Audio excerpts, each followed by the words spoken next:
저 건너들에 핀 풀꽃들 꽃내음도 향긋해 거기 서 있는 그대 숨소리 들리는 듯도 해 이렇게 가까이에 이렇게 나뉘어서 힘없이 서 있는 녹슨 철조망을 쳐다만 보네 이렇게 가까이에 이렇게 나뉘어서 힘없이 서 있는 녹슨 철조망을 쳐다만 보네 빗방울이 떨어지려나 드라마 저수리 아이들이 울고 서 있어 먹구름도 몰려와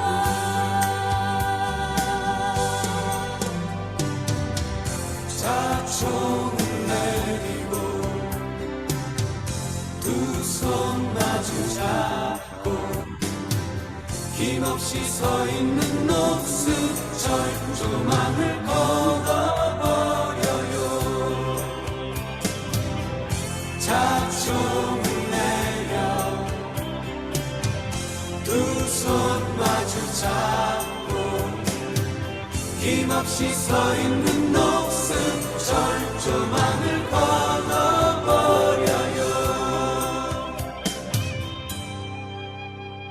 저 위를 좀 봐 하늘을 나는 새 철조망 너머로 공지 끝을 따라 무지개 내 마음이 오는 길 새들은 다르게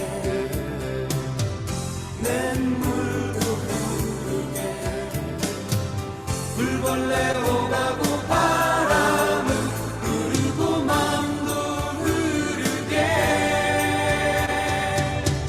자총을 내려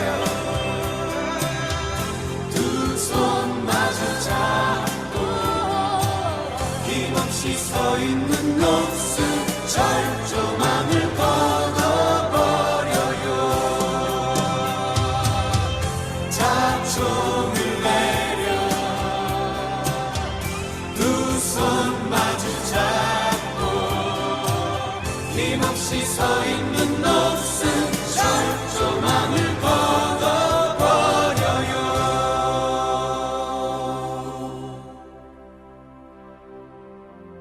녹슬은 철망을 거두고 마음껏 흘러서 가게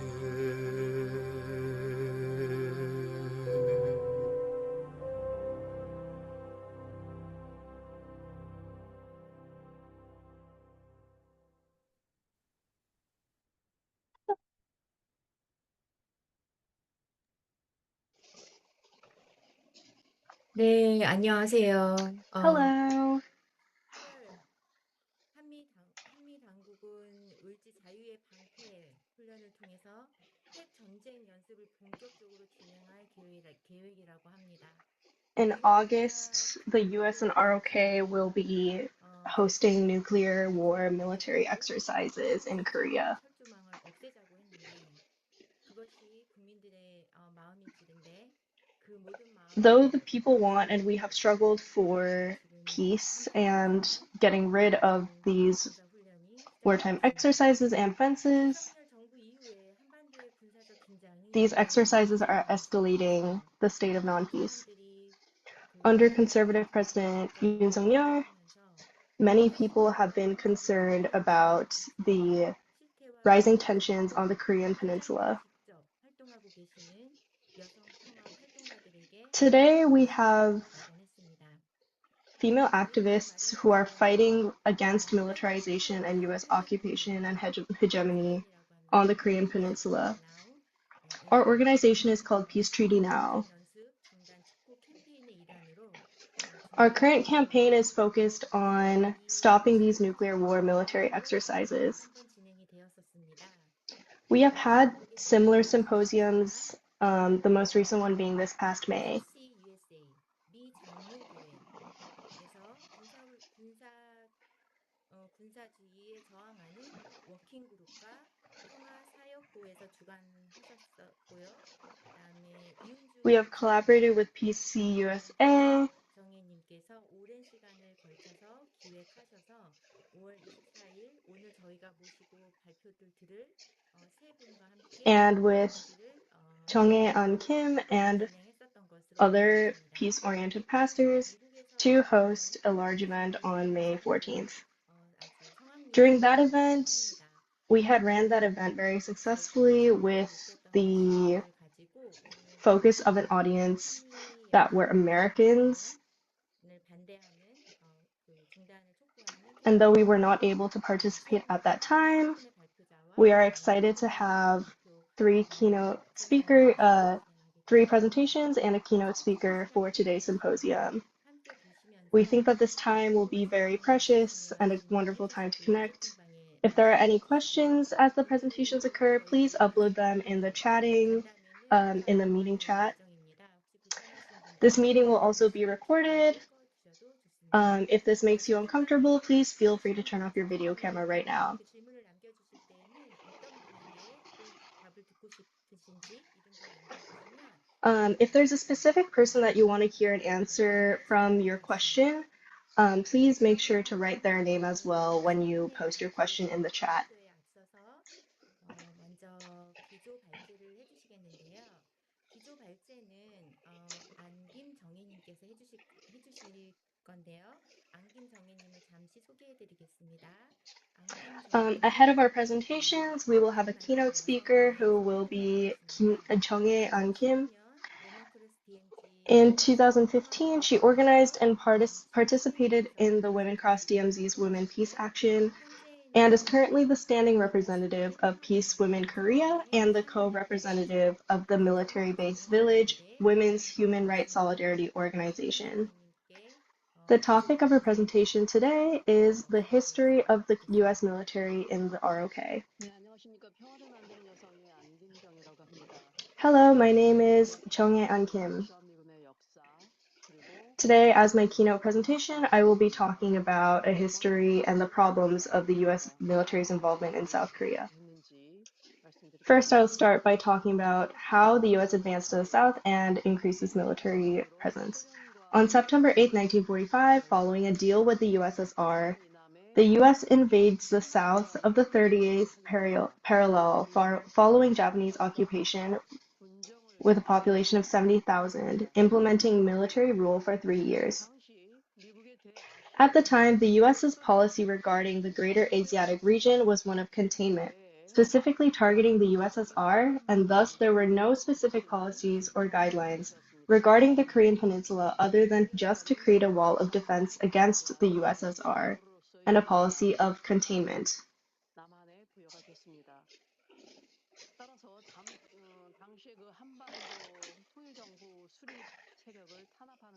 And as a result, forces that tried to establish a unified government on the Korean Peninsula or promote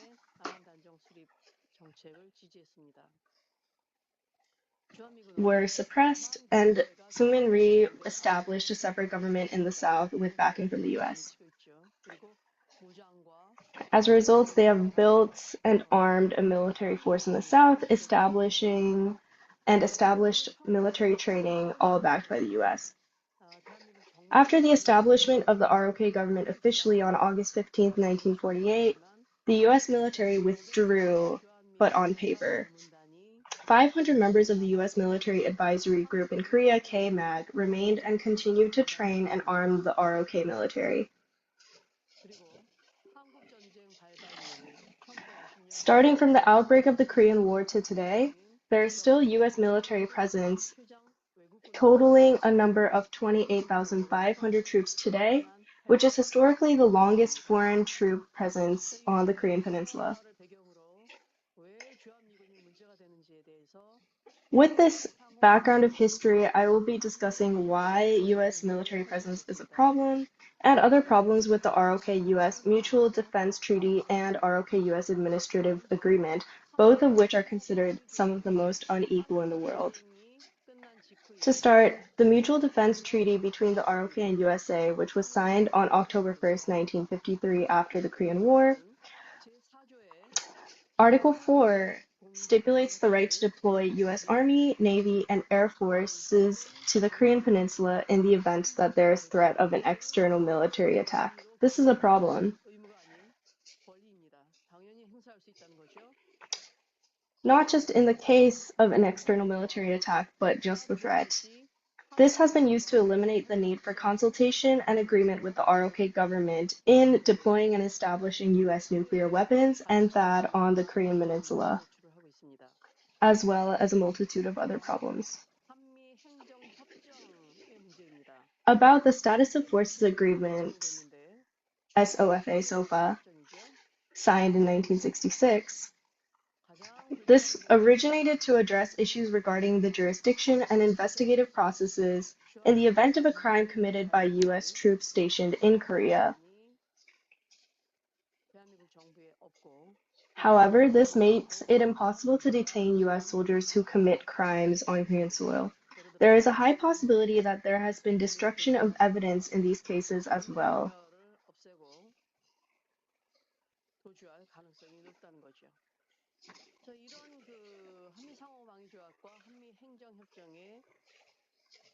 With the Mutual Defense Treaty and SOFA and its problems, I will further discuss the problem of U.S. armed forces in Korea. The first issue is that these have deviated from their main purpose.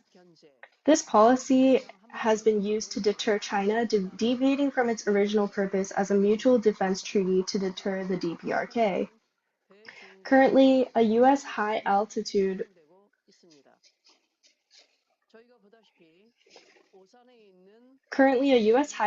reconnaissance aircraft U-2 is conducting reconnaissance flights over the East China Sea near the Taiwan Strait from Osan Air Base.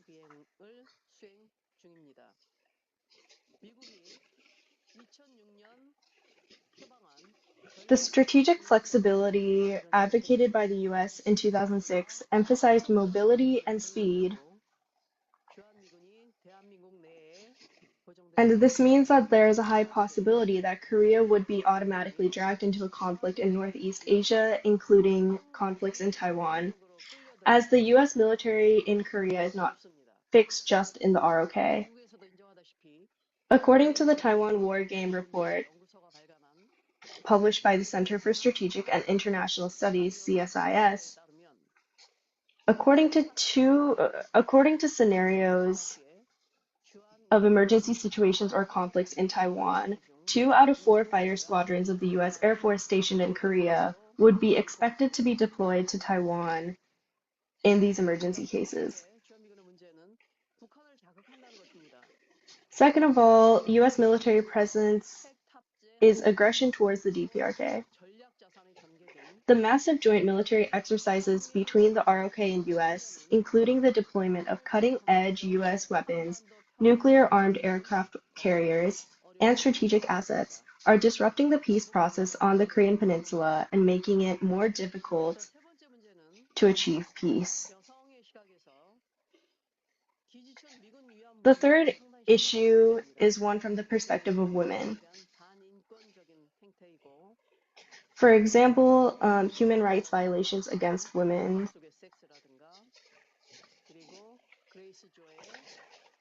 This is showcased in many books and novels, such as Grace M. Cho's Tastes Like War, a memoir.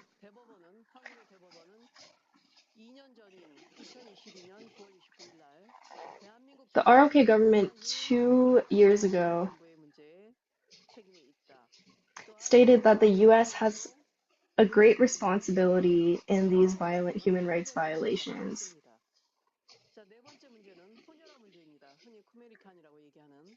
The fourth issue is the issue of mixed-race Korean Americans or multicultural Korean Americans.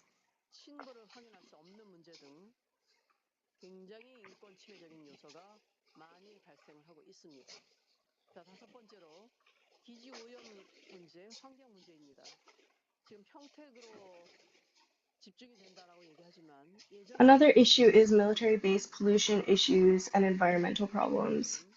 환경 오염의 문제가 We see this in Pyeongtaek military base, but we also see contamination from military bases in all areas that they're located on the Korean peninsula. 상태입니다. And despite this being the US's responsibility, 자유로울 수가 없습니다. they have refused to take responsibility and rectify these issues. 이르는 각종 범죄입니다. 우리가 Finally is the issue of various crimes. 2000년도에 For example, in the early 1990s, the killing of a middle school girl by a U.S. armored vehicle, 장갑차에 의해서 and the Kumi Yoon murder case 사건이 2006년도에 일어났습니다. enacted by U.S. soldiers. 주한미군이 저지르는 살인, 방화, Outside of these, there are a multitude of cases of murder, arson, traffic accidents, 주한미군 범죄가 저질러지고 있는 as well as assaults 저희들이 생각하기에 being enacted by the U.S. military soldiers deployed on the Korean peninsula. 감사합니다. This is all. Thank you. 네, 감사합니다. 주한미군의 역사에 대해서 상세하게 설명해 주셨습니다. Thank you. She has explained very well about the history and background required to understand the issue of the fundamental issues of 명시해 주시면 저희가 어느 분이 어디에서 참석하고 계신지 알 수 있을 것 같습니다. the 부탁드립니다. fundamental issues of U.S. military troops in Korea. 통역이 되고 있습니다. We want to ask you to rename your name on the Zoom so that it's your name as well as the region you are coming from. We are also running translations. Please see the chat for instructions on getting to translations. 어떤 용광로 같은 것이 있습니다. 저뿐만이 아니라 여러분들도 마찬가지실 것 같은데요. 그렇다면 우리가 미군의 역사를 알았습니다. 현재 주둔하고 있는 기지들에 대한 문제점들, 그 다음에 그 Now that we 기지로 know more about the historical problems that exist today, we are going to delve into the three presentations that deal with the current ongoing issues and struggles in regards to U.S. military presence in Korea, from bases to other military exercises. Our next presentation is from Choi Son. She is a peace activist in Seongju who has documented labor worker struggles through the documentation project Saram. She is currently preparing a writers' union in Korea as well. Her presentation will be about resistance against FAD and U.S. military weaponry in this way. My name is Soi Son. I will be sharing my screen now. 저는 제주 군사 증강에 저항하는 여성들의 투쟁이란 제목으로 발제를 나눕니다.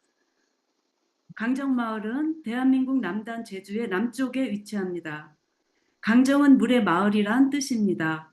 강정천은 제주도 남단 So sorry. 도민들의 Her name is Sung-hee Choi. Sung-hee Choi is a part of Gangjeong Peace Network and has been an activist based in Gangjeong Village, Jeju, in the resistance against Jeju Naval Base and the island's militarization for the past 14 years. Today she is presenting on the women's struggle against military growth and expansion in Jeju. Gangjeong Village is in the southern part of Jeju Island, which is also the southernmost part of the ROK. Gangjeong means village of water. Gangjeong Stream is an important source of drinking water for those who live in the southernmost parts of Jeju. This is a video introducing Gangjeong more. Was officially declared an island of peace in 2005. During 15 years of resisting against the construction and operation of the Navy base here in Gangjeong Village, we have learned the devastation caused by militarization, the abuses of human rights, the destruction of the environment, and the pain of broken community. But we have also learned the power of cooperation and creativity to keep our hope of peace alive.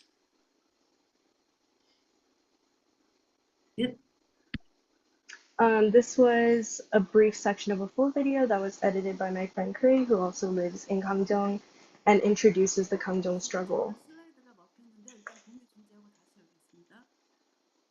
I am going to re-share my slides.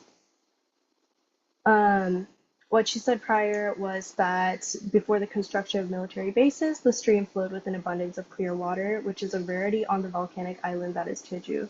Since the construction of military bases and military access roads here, the stream has become rapidly polluted. 제주해군기지는 절대보전지역 해안을 The Jeju Naval Base was built after destroying the coast of an absolute conservation zone. This base is fundamentally a Korean base that was built with Korean citizens' taxes. However, according to the U.S. Mutual Defense Treaty signed immediately after the Korean War, the U.S. can deploy their troops in and about the territory of the ROK through such bases. The Jeju Naval Base should be viewed as a U.S. military base that exists for the U.S. hegemony. Since the construction of the Jeju Naval Base, U.S. nuclear submarines, U.S. Aegis destroyers, and other U.S. warships have occupied the base for joint trainings more than 15 times, staying for days before and after these occurrences. Even Australian and Canadian warships have occupied the base twice and once respectively. In October of 2018, the International Fleet Review was held at the Jeju Naval Base, and on top of the U.S. nuclear aircraft carrier that carried Ronald Reagan to the site, 21 foreign warships from 14 countries also entered the base. The entry of such foreign warships itself should be viewed as a joint military exercise and war training.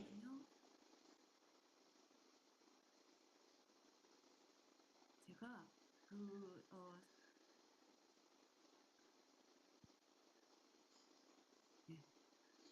화면에 보이십니까? 예, 이 상태에서 하겠습니다.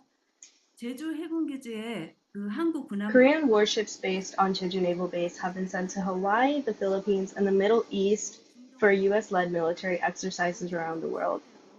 Even on June 7th of this year, warships departed from Jeju Naval Base to participate in RIMPAC, Rim of the Pacific, which is the world's largest multinational maritime exercise held every 2 years. From June 27th to 29th, the first ROK US-Japan multi-domain war training was held in the waters south of Jeju. This multi-domain war training adds cyberspace and space domains to the existing land, sea, and air domains. From July 30th to August 1st of this year, the first ever ROK US nuclear operational exercise, Iron Mace 24, was conducted.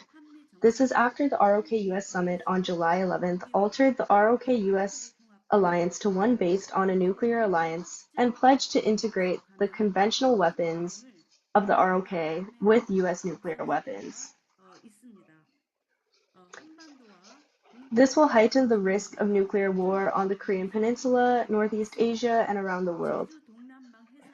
In April of this year, nuclear-armed strategic bombers conducted joint training with the ROK, US, and Japan.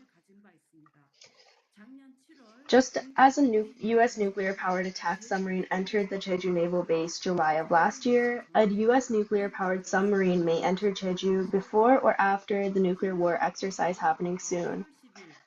In preparation of this exercise, on August 10th, a US amphibious assault ship entered Busan as well. Why Jeju, South Korea? Since 2011, before the Jeju Naval Base was completed in 2016, the waters south of Jeju have been the site of joint ROK US-Japan maritime war exercises. The Jeju Naval Base, along with Pyeongtaek's US military base, Gunsan US military base, Seongju US THAAD base, and others, part of the US's military outposts against China.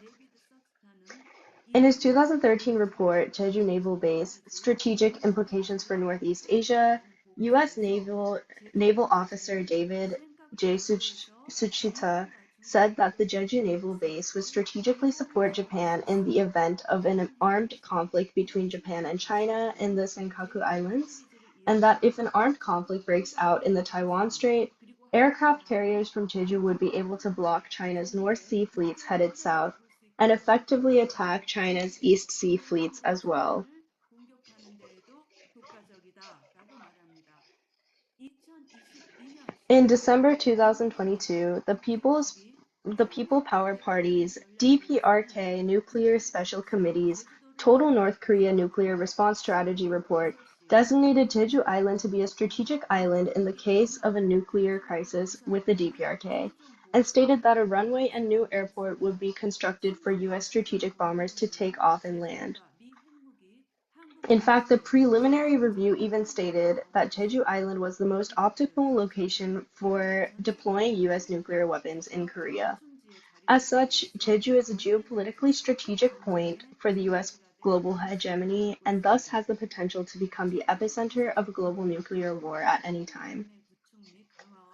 Heightened military tensions in Jeju are closely related to the establishment and strengthening of the ROK-US-Japan Trilateral Alliance.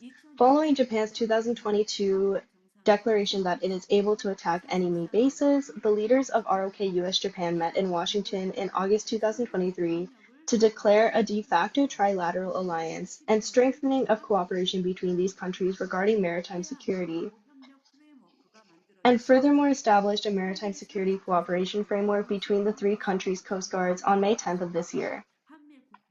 The ROK-US-Japan Defense Ministerial meeting on July 28th, which essentially formalized this trilateral military alliance, along with future AUKUS, Australia, UK, US, and military relations between the US, Japan, and Philippines, will serve as the foundation for the launch of a US-led Asian version of NATO, increasing the possibility of war on the Korean Peninsula, Indo-Pacific region, and beyond. Meanwhile, the other name for the Jeju Naval Base is Jeju Civilian Military Complex Port for beautiful tourism. Warships and cruise ships have used the same water area. The number of cruise ships has significantly increased since last year, and this year cruise ships are coming in every day. Among them, these are cruise ships coming from China, so sometimes you can see US Aegis destroyers and cruise ships from China together in the base. The picture is a large sign drawn by the Korean Navy long before the base was completed to promote the base as a tourist port to the public. Many women in this picture are wearing short skirts in this picture. It is very strange, but a picture that clearly shows the Navy's perception of women. It also shows that the military dilutes the negative image of the military and instills the illusion of economic gain by combining it with tourism. In order for this base to continue and thrive, the government and military need a civilian and military coexistence and agreements. The history of the village is changed by the government and military, and the economy of the village is subordinated to the base and its tourist port.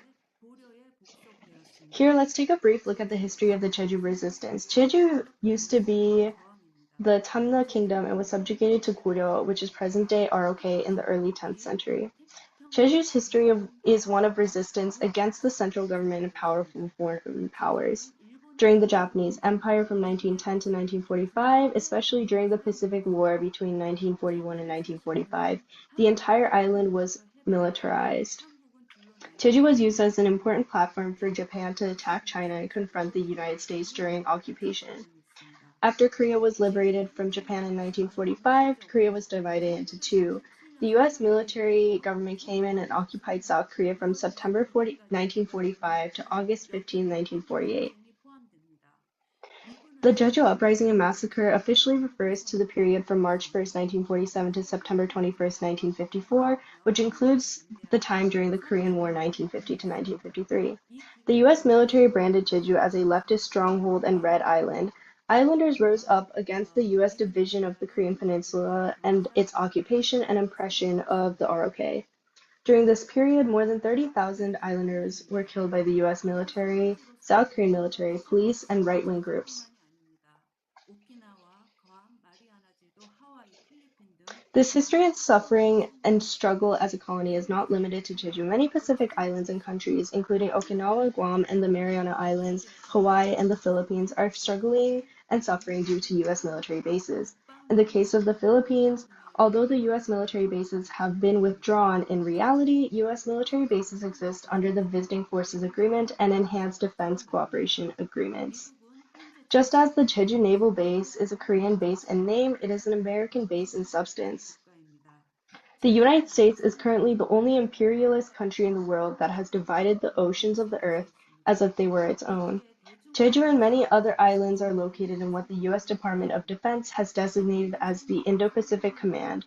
This important area in the U.S.'s containment policy against China is mostly oceanic. These Pacific islands have been exploited and massacred as invasion bases, platforms, and nuclear test sites for the U.S.'s hegemony, regardless of the will of the residents there. In addition, rising sea levels due to climate disasters, the islands, which are threatened by nuclear war, are also mobilized for numerous U.S. war exercises, including RIMPAC. Jeju opposes war exercises, including RIMPAC, and stands in solidarity with Actions for Peace. The Solidarity of Islands for Peace (SEA) is a network that builds solidarity for peace based on the geographical and historical characteristics of these various islands. It started in Jeju Island in 2014 with activists and people from Jeju, Okinawa, and Taiwan. This camp is now in its 11th year, and except for the COVID years, these 3 islands have taken turns hosting the camp every single year. It is a great opportunity for people, especially young activists, to build friendship and solidarity for this cause. This year, it will be held in Jeju from August 29th to September 2nd. My friends, Curry and Nangdung, are preparing it diligently. The Fair Sea project, conceived by Dr. Kang Woo-sung, is a project to sail to these 3 islands with a non-powered boat for peaceful purposes. Last year, the people in the photo sailed the 3 islands of Jeju, Okinawa, and Taiwan for 100 days. The Fair Sea is a triangular sea area that connects these 3 islands. Many female peace activists are participating in these maritime peace activities, and Gangjeong activist Choi is participating in the Golden Rule boat sailing project against nuclear weapons this year. Jeju realized through the struggle against the naval base that the peace movement cannot be but an international struggle. In fact, peace-loving citizens from all over the world participated in the struggle against the naval base in Jeju, and many of them had to endure denial of entry, arrest, and forced deportation. Many American citizens also participated. Imperialism builds imperialist alliances everywhere and creates a network of military bases and cutting-edge technologies. Since October 7th of last year, more than 40,000 Palestinian civilians have been massacred by Israel. Hanwha Systems, a war weapons company currently leading the space industry in Jeju, signed a cooperation agreement with Elbit Systems, an Israeli weapons company, a few years ago. While the militarization of Jeju is increasing due to weapons companies, massacres are being committed in Palestine with the cooperation of these same weapons companies. Jeju has so many reasons to stand in solidarity with Palestine. Since the completion of the Jeju Naval Base in 2016, the militarization of Jeju has been rapidly progressing. Military bases, access roads to military bases, and high-tech facilities are militarizing our lives. Among them, the space industry is emerging as a factor that promotes the militarization of life, and in Jeju. Korea and the United States held a space industry forum at the Korea-US Space Symposium last November.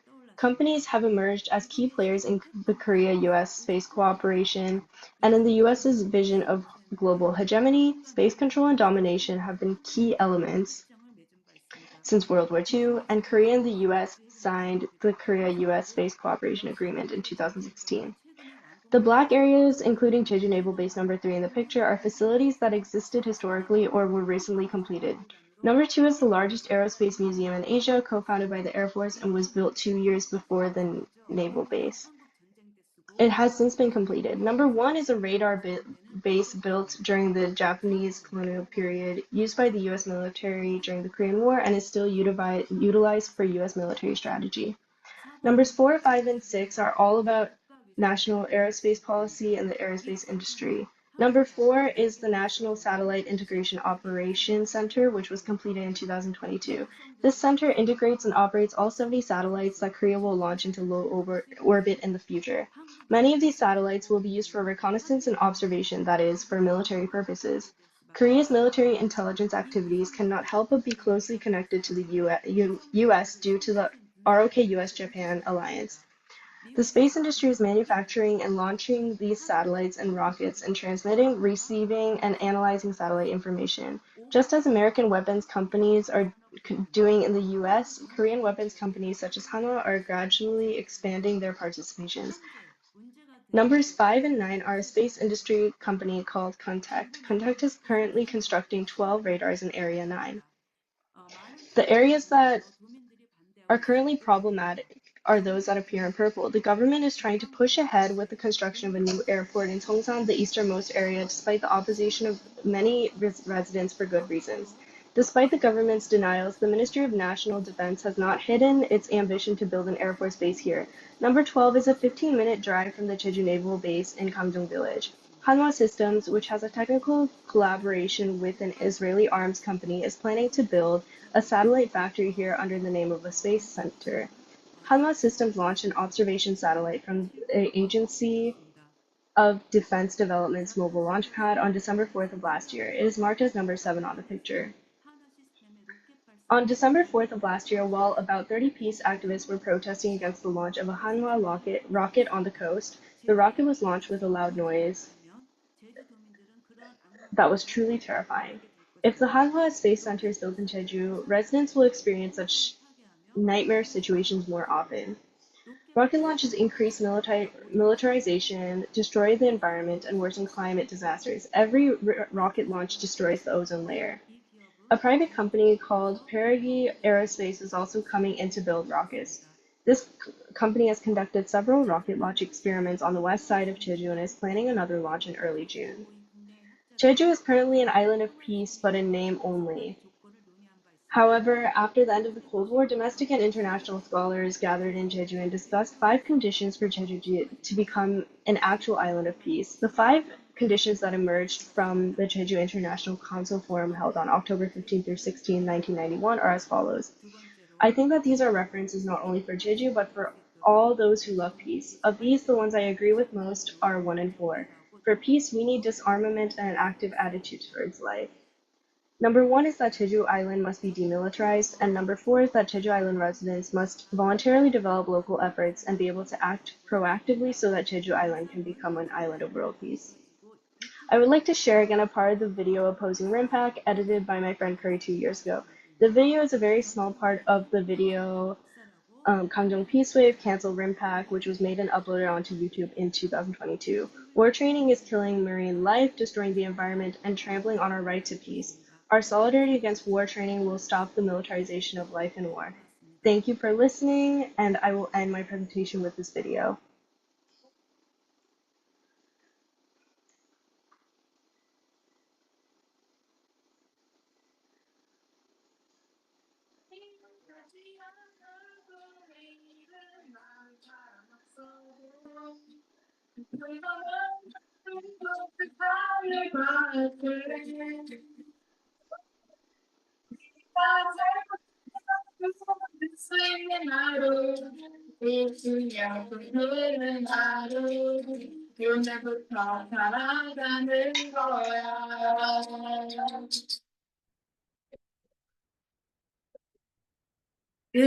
맞습니다. 네, 감사합니다. Thank you for presenting.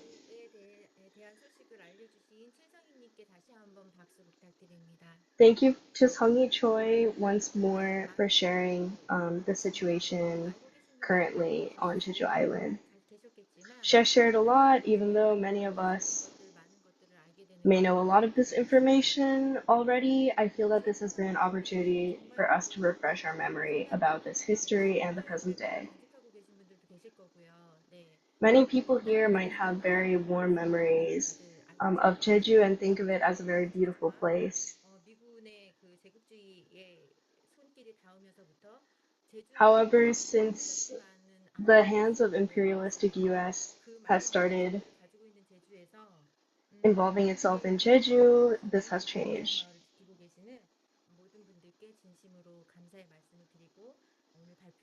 With this knowledge, thank you so much to everyone in Jeju and on Gangjeong village who is protecting the peace on the island and fighting for it to truly be a peaceful island. Our next presentation is from So-hee. Apologies for my previous blunder. She is a peace activist in Seongju who has documented labor worker struggles through the documentation project Saram. She is currently preparing a writers' union in Korea as well. 평화활동가 손소희님의 오늘 발표 주제는 성주 사드 반대입니다. 아마 Her presentation topic today is about the resistance against THAAD. 지금 화면의 비디오는 본인의 비디오는 잠시 꺼두셔도 좋을 것 같습니다. If you would like to take off your or turn off your videos for a second so that the presentation of a video can be shown on screen, please do so now.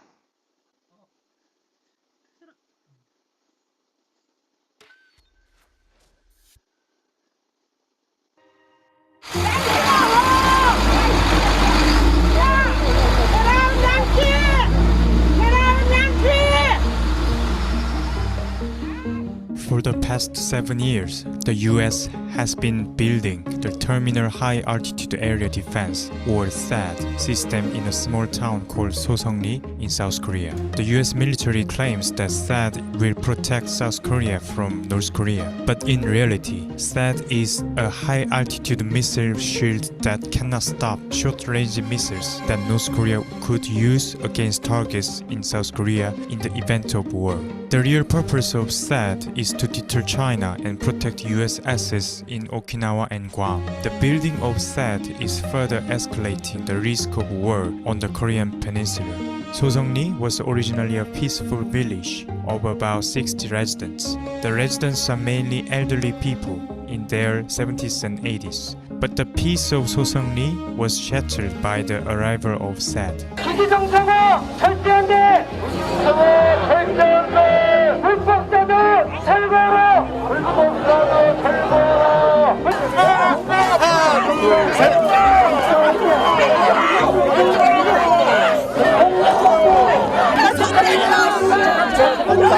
자리 잡았습니다.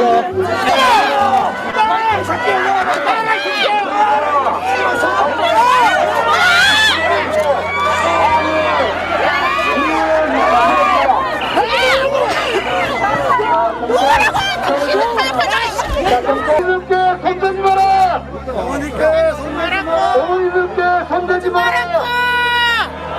손대지 마라! 어머니께 손대지 마라! 어머니들께 손대지 마라! 자, 그러면 의자들은 모셔놔. 경찰의 말이 들지 말라고! 들지 마! 들지 마! 들지 마! 할머니 일어나시겠어요? 아니 이따가 바꾸라서 내가 너무나 영지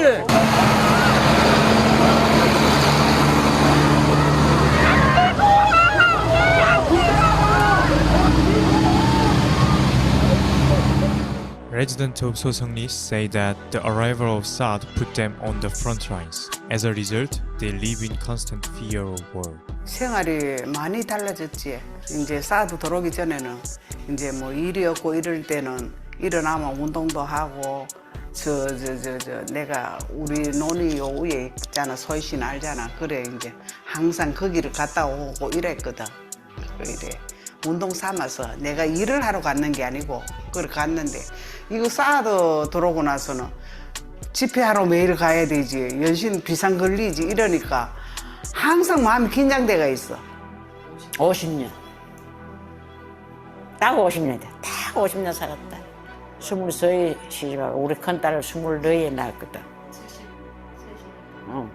여기는 저같이 손박하고 저녁으로 모이가 오손도손 이야기하고 임회장 집에 가가지고 만날 것 같다. 사드 들어오기 전에는 저녁으로 그 모여가지고 사과도 깎아 먹고 뭐 잡채도 해 먹고. 우리 머리 위에 있으니까 그 위험하잖아.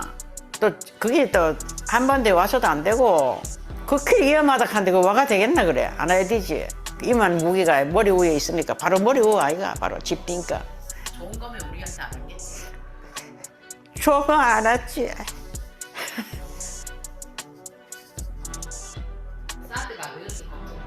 걱정이라. 우리 최전선 아이가 이 마을이. 그러니까 불안하지. 최전선에 사는데 마음이 편할 사람이 어디 있노? 예를 들어 뭐 북핵을 막는 막는 거 아니라 하는 거는 우리도 알고 있거든. 아마 무식한 시골 할매라도 그래 만약에 어떤 일이 벌어졌다 하면 우리가 제일 먼저 죽는 기라 이 마을이 최전선이라고. 그런데 최전선에 사는데 마음이 편하겠어 그래? 안 편하지. 그래 뭐 불안하고 긴장돼가 살고 있는 기라.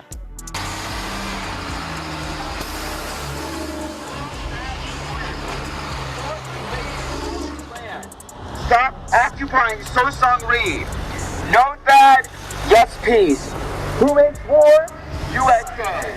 For the past 7 years, residents of So-hee have held weekly protests against the construction of the South base. Gathering in front of the village hall, they have been protesting to stop fuel trucks, US military buses, and construction materials from being brought to the site. South Korean police blocked the residents of So-hee so that the US military can proceed with the construction of the South base. The residents of So-hee are physically unable to overcome the overwhelming police force, but that hasn't stopped them from protesting.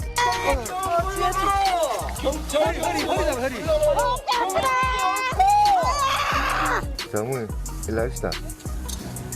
어머니야. So-hee 주민들이 겪는 이 일상의 이 고단함, 이 폭력에 짓밟히는 이 현실을 어머니야, 자, 모릅니다. 일로 합시다. 전혀 알려고 하지도 않아요.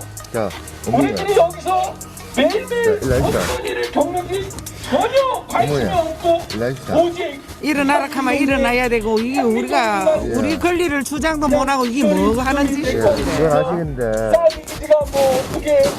우리는 뭐 경찰관이 일어나라 하면 일어나고 가라 하면 더 가고 밥 먹으라 하면 먹고 이래야 되는 거가. 우리 주권은 어디 가서 찾노? 우리 주권을 어디 가서 찾아? 어르신 뭐 죄송합니다. 저희들도 뭐 이해는 하지만 저희들 경찰로서의 역할이 있어서 죄송하다는 말씀 드리고 저 안쪽으로 좀 모시겠습니다. 부축을 좀 하겠습니다. 자, 칼 끼세요. 자, 하는 것만 해드릴게요. 자, 넣을까요? 내가 못 시키네. 자, 넣으세요. 여기 좀 넣어봐. 자들 한테 맡기지 마. So-hee 사드가 웬 말이냐? The prolonged, ongoing, and daily tensions and confrontations have had a significant impact on the physical and psychological health of the residents of So-hee. 정 말하자면 평화롭던 마을이 말하자면 불안하게 살고 있지. 불안하게. 마음이 편하질 않아. 항상 긴장 속에 사니까 불안하지 뭐. 그래 견디기가 힘이 든다. 말 답답하게 힘이 들고 할매들 이제 7년 8년째 드니까 처음 병이 다 들고 할매들도 마음도 병 들고 몸도 병 들고 다 병이 다 들었어. 요새 사실은 내가 원래 허리 수술해가 몸이 안 좋아요. 오늘도 안 가고 아침 평화행동하는 아침에 집회에 안 나갔어. 안 나가니 또 불안해. 아침에 무슨 일이 있었나, 경찰들하고 어떤 충돌이 있었나, 뭐 이런 것도 궁금하고. 미군들 들어오면 제일 싫은 게 뭐예요? 다 싫지 뭐. 왕만 꿈도 꼬이지 뭐. 꿈도 꾸였다고? 꿈도 꼬이지 맨날. 어떤 꿈 꾸는데? 경찰하고 만날 싸우고 군인들하고 싸우고 이런 꿈을 꼬이대.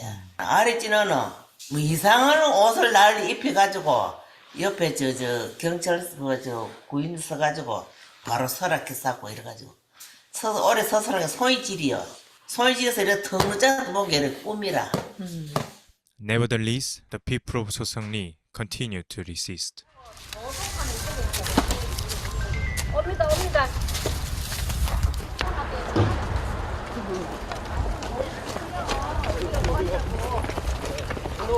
밀지 마시고. 손 이렇게. 그래 와서 막으면 뭐 우리야 뭐 힘이나 있나 뭐. 할매들이 점딱해도 못할 겐데 뭐.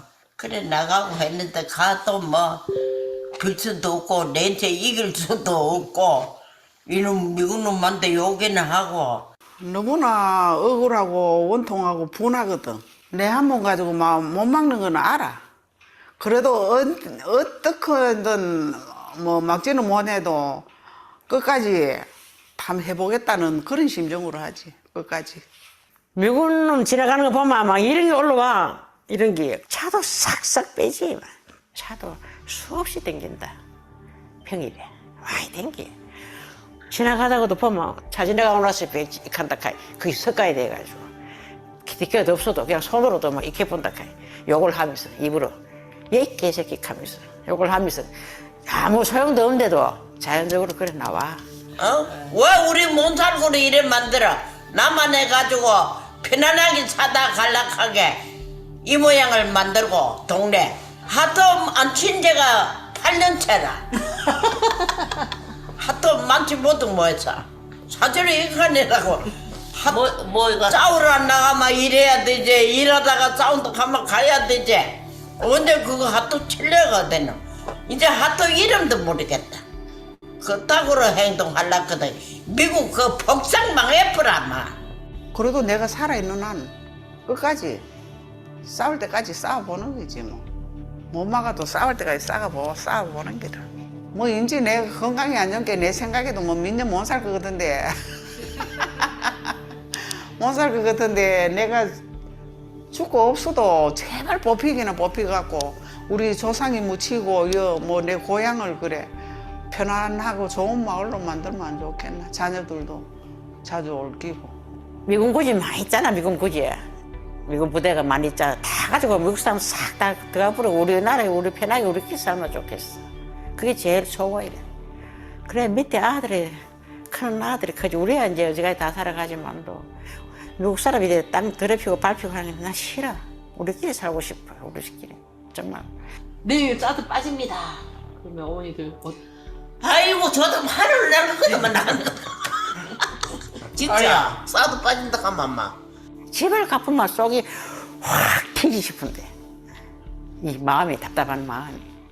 그래 미국 시민들 제발 우리 한국을 너무 자기네들 힘이 닦고 억누르지 말고 시민들도 미국 정부가 어떻게 한다는 걸 다 알아가지고 우리 대한민국 사람 힘없는 사람 뭐 좀 도와주는 셈 치고 저 같이 시민들도 나서서 사드는 한국에 두면 안 된다. 철수해라. 이렇게 들고 일어났으면 좋겠어. 여기는 우리. 네, 안녕하세요. 저는 손소희라고 합니다. Hello, my name is So-hee Sun. I'm a resident of Sungju who is against that. This video was made by a studio that had thankfully great interest in this issue, and I got to interview the people of Sungju for this video. Sungju is a farming region famous for our Korean melons. It currently has a residential population of 45,000. One day, the ROK government suddenly decided to place THAAD in Sungju. I found out this fact on July 12, 2016, while watching the nightly news. I truly could not believe that THAAD, a strategic weapon of the US, would be placed in Sungju. There were never public opinion polls or attempts to collect citizen opinions in making this decision. We were all in complete shock. We as residents could not simply rest in our homes. First, we rushed to Sungju's county office, and while at the beginning we were all at a loss and did not know what to do, we started holding nighttime protests by candlelight. On July 15, 2016, the Prime Minister and Minister of National Defense of the ROK came down to Sungju and showed their faces to us for the first time. All they said was that the THAAD placement was a decision made by the government that could not be changed and asked us to cooperate. Anger-filled residents blocked the bus they had arrived on, telling the Prime Minister and Minister of Defense that they could not take a single step out of Sungju until THAAD was withdrawn. For about 8 hours, the two ministers were stuck on the bus and eventually jumped over a wall to run away. From that day onwards, the resistance of us Sungju residents has been incredible. Thousands gather at the Sungju County office every day to continue candlelight protests for a resolute opposition to THAAD deployment, and while ROK government and Ministry of National Defense claim that Sungju's Hongsan Battery is an optimal location for THAAD deployment, they moved the deployment site to a very small mountain village called Sojongri in order to quell citizen resistance. So-hee residents were once again betrayed and fell into shock at this decision. They refused to give up and held a town meeting. They unanimously agreed to mobilize in resistance to THAAD deployment in the village. That day marked the beginning of a long and great battle for So-hee. Around November 2016, Korean society began mobilizations calling for Park Geun-hye president's resignation. The next year, on March 10, 2017, President Park was impeached, but the prime minister at the time, Kyung assumed the role of acting president and continued to push for THAAD deployment. On April 20th, in accordance with SOFA policies, the land donation process was completed. And on April 26, 2017, a police force of 8,000 entered So-hee. These Korean police prevented residents in opposition to THAAD deployment, as well as peaceful residents, from making any moves to protect Americans, and they did this to protect American soldiers who were bringing 2 THAAD launchers and a radar into the village.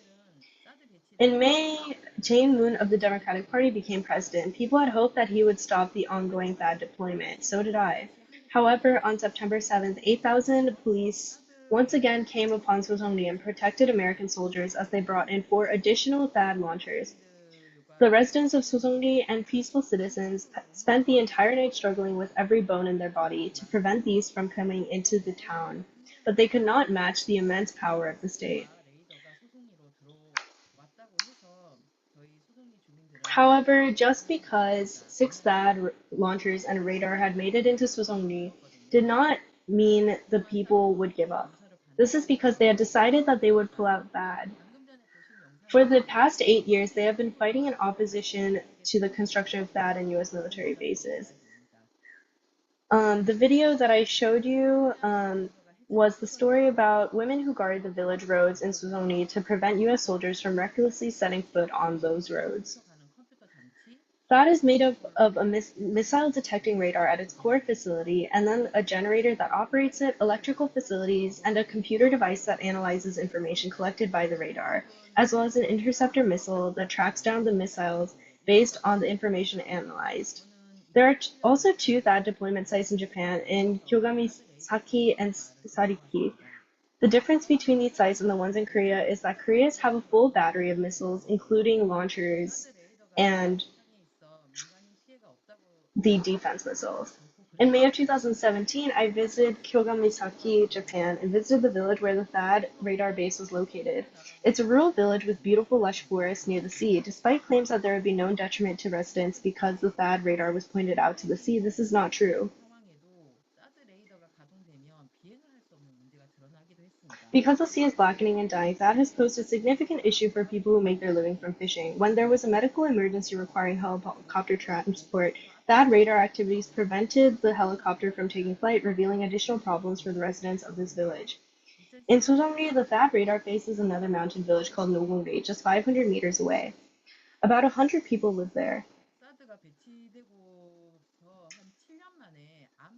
In the 7 years after THAAD deployment, which was in 2017, it was revealed that 12 people from the village had developed cancer. 7 of those people have since passed away. Recently, the ROK government conducting an environmental impact assessment in preparation for the completion of THAAD deployment and U.S. military-based construction. While we raised concerns regarding increasing cases of cancer in Nogungri, our concerns were fully dismissed by government authorities, and the assessment was passed, stating that there were no issues with completing THAAD deployment and base construction. If the number of cancer patients have increased since the deployment of THAAD, doesn't the government have an obligation and responsibility for figuring out the cause of these cases? Through the president, the ROK has put no effort towards protecting the lives of their citizens. They have only been interested in cooperating with the U.S. and suppressing the legitimate resistance of their own citizens with state authority and the justice system. The residents of So-hee and peaceful citizens will face significant fines and pay the price otherwise as well, just for their resistance. As someone who has experienced these unjust processes and watched them unfold, I do not believe that the U.S.'s strategic weapon, that is THAAD, will protect the Korean Peninsula. Rather, it will be nothing more than a weapon of war that will take the lives of many. We fight and resist to protect our lives and livelihood. I want to say that we should resist in the spirit of peace and not that of war. I would like to say thank you for listening to my story this far. And I also want to say that I don't think of this as an issue with just my village, but a worldwide issue. 할 수 있게끔 기회를 주셨고 또 이번에 해외 동포 연대 분들이 이렇게 또 자리를 마련해 주셔서 소송이의 상황을 좀 알릴 수 있어서 저는 정말 기쁩니다. 그리고 I am so grateful and glad to have had the opportunity to share the story of this village through opportunities like this and other opportunities in Korea. Thank you so much. 네, 감사합니다. 우리 소송리에서 성주에서 그 어려운 Thank you so much. 희생하고 계시는 Even within those conditions, to fight for people's resistance against U.S. imperialism and militarism. Thank you again. This is such a long and difficult struggle and fight, and one that has become increasingly hard as the years pass. I think the conclusion of all of these struggles is that we just want to live on our own. We want to have self-determination over our land and enjoy our country and land without interference from the U.S. and its increasing militarization.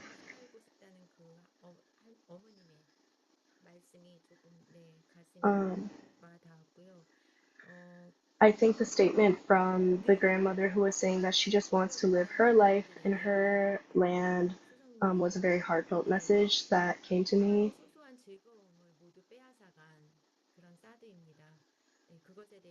That is a weapon that has taken away the self-determination abilities of everyone living on that land. So thank you for sharing that story of Sung-hee. The next presentation is about Pyeongtaek's U.S. military base, which, as we all know, is an incredibly large and daunting military base. Our final speaker today is Yoon-kyung, who is part of Pyeongtaek Peace Citizens Action Group. Her presentation topic today is on the military base and its environmental pollution issues. Hello, my name is Yoon-kyung. I am a peace activist based in Korea, and I am currently active in Pyeongtaek, and I'm affiliated with Pyeongtaek Peace Citizens Action Group, as mentioned before.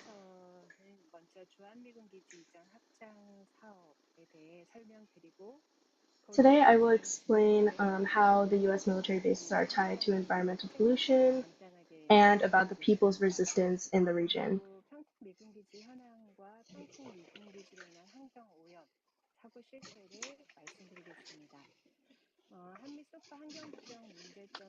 I will also critique the ROK-US's SOFA status of forces agreement environmental regulations and conclude by discussing directions for possible improvement regarding the repeated environmental issues that have been caused by U.S. military bases in Korea.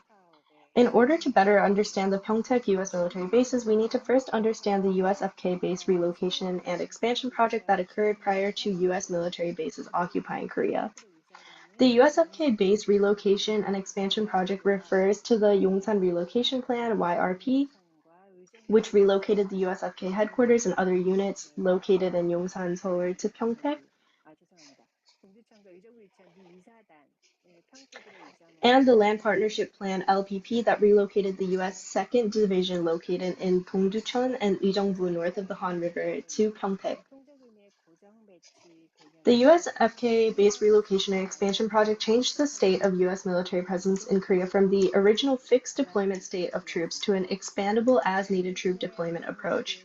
It ensured the anchoring of U.S. forces in Korea and was justified as a way to modernize and promote the development of the Korean country, thus leading to the establishment of Pyeongtaek and Daegu as two hubs in Korea that would host U.S. military presence.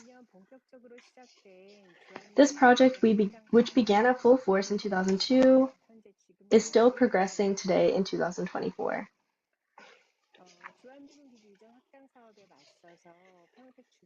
As expansion was established, Pyeongtaek's residents began their anti-expansion resistance. Where should we build a military base, and decisions such as these have been completely determined by the U.S. The only consideration in making this decision is choosing a location that would support a multitude of military exercises.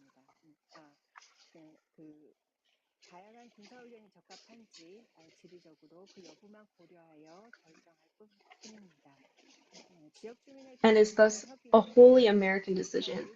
They purposefully do not consider nor obtain permission and agreements from the residents. All that exists is agreement with the Korean government. In 2022, as the building of a U.S. military base in Pyeongtaek was announced, residents established the Committee of Pyeongtaek Residents Against U.S. Military Bases and began resisting. However, despite residents' wishes to protect their land and have self-determination regarding it, they were evicted from their homes through the use of government force. As a U.S. military base was built in Pyeongtaek, the force enacted upon residents and the grave societal harms that were inflicted still remain as many scars throughout the area and amongst the people. Pyeongtaek's U.S. military base was thus established using force against citizens to bend to the government's decisions. This base hosts the Osan Base K-55 and Camp Humphreys K-6, as well as a CPX training facility, artillery shooting range, Alpha-10 chemical laboratories. Even just those facilities take up 25 kilometers squared or 15.5 square miles. And this image shown on the screen shows the two military bases in Pyeongtaek. The white arrow shows places where environmentally harmful pollution accidents and contamination accidents have been repetitively occurring. Pyeongtaek's bases host 50,000 U.S. soldiers and their families, other U.S. military personnel, and U.S. civilian contract workers, making up 10% of the total population of Pyeongtaek. As the base was built, a special law was established in the city which eased regulations on factories and industries entering the region. Currently, the area of the U.S. military base, Pyeongtaek residential areas, and factory regions are almost the same size as each other.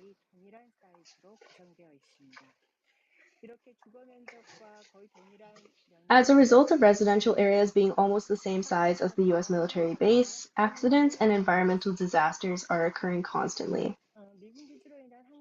The environmental problems that have been caused by U.S. military bases and resulting people's resistance from the bottom up have become major social and societal issues on several fronts. The noise pollution emitted by military equipment and helicopters, the illegal importation of live anthrax, operations of biological warfare laboratories, leakage of hazardous substances and oil from fighter jet crashes, illegal inflow of wastewater into public water treatment plants, the illegal installment of radars in residential areas, damage to crops from light pollution, flooding of villages as a result of U.S. military base barriers, the contamination of soil and groundwater. Environmental harm caused by the U.S. military bases are occurring over and over again in different ways. The image on the left shows where the U.S. illegally pumped wastewater into the Pyeongtaek public sewage treatment plant.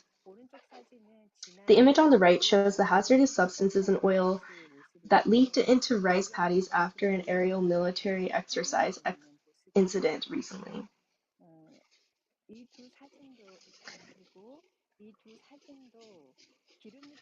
These two images also showed contamination of soil, groundwater, and rivers as a result of oil spills. In particular, as U.S. military bases are located in such densely populated urban areas, as well as in areas that use land and groundwater for agriculture, livestock, and crop cultivation, it is difficult to even try to estimate the scale of harm that has been inflicted upon residents that have been exposed to such risks for a long time.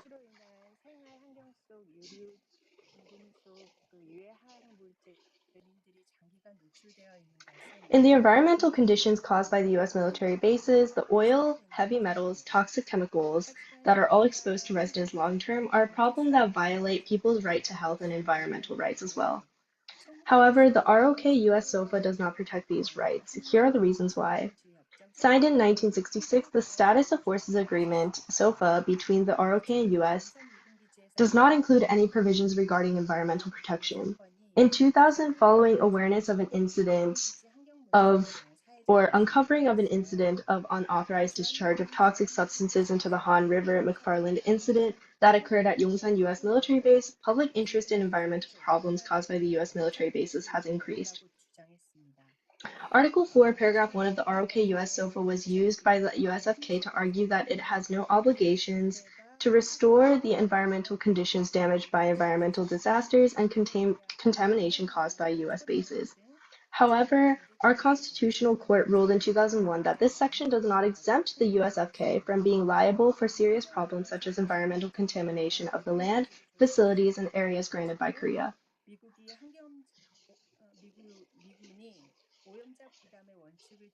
In response to nationwide demands that the Korean government have the authority to investigate U.S. military bases in the event of environmental pollution accidents and that the U.S. military adhere to the polluter pays principle, South Korea and the U.S. signed a special memorandum of understanding on environmental protection in the 2001 revision of the ROK-US SOFA, allowing the two countries to jointly investigate pollution of U.S. military facilities and the surrounding environment. South Korea and the U.S. agreed to conduct periodic environmental management assessments of the U.S. military bases and specify grounds for the ROK government to enter U.S. military bases for environmental pollution investigation. They also agreed that the U.S. military would make efforts to identify and eliminate the cases of environmental pollution.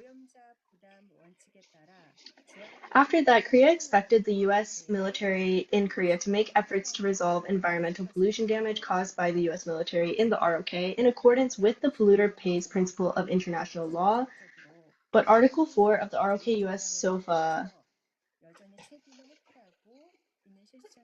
which states the government of the U.S. shall not be obligated to restore such facilities and areas to the condition in which they were when provided to the U.S. forces upon or prior to the termination of this agreement when they are returned to the government of the ROK, nor shall it be obligated to compensate the government of the ROK in lieu of such restoration. The U.S. military in Korea is continuously avoiding responsibility for the decontamination of returned bases by citing Article 4, Paragraph 1, Section 2 of the ROK-US SOFA that I just read.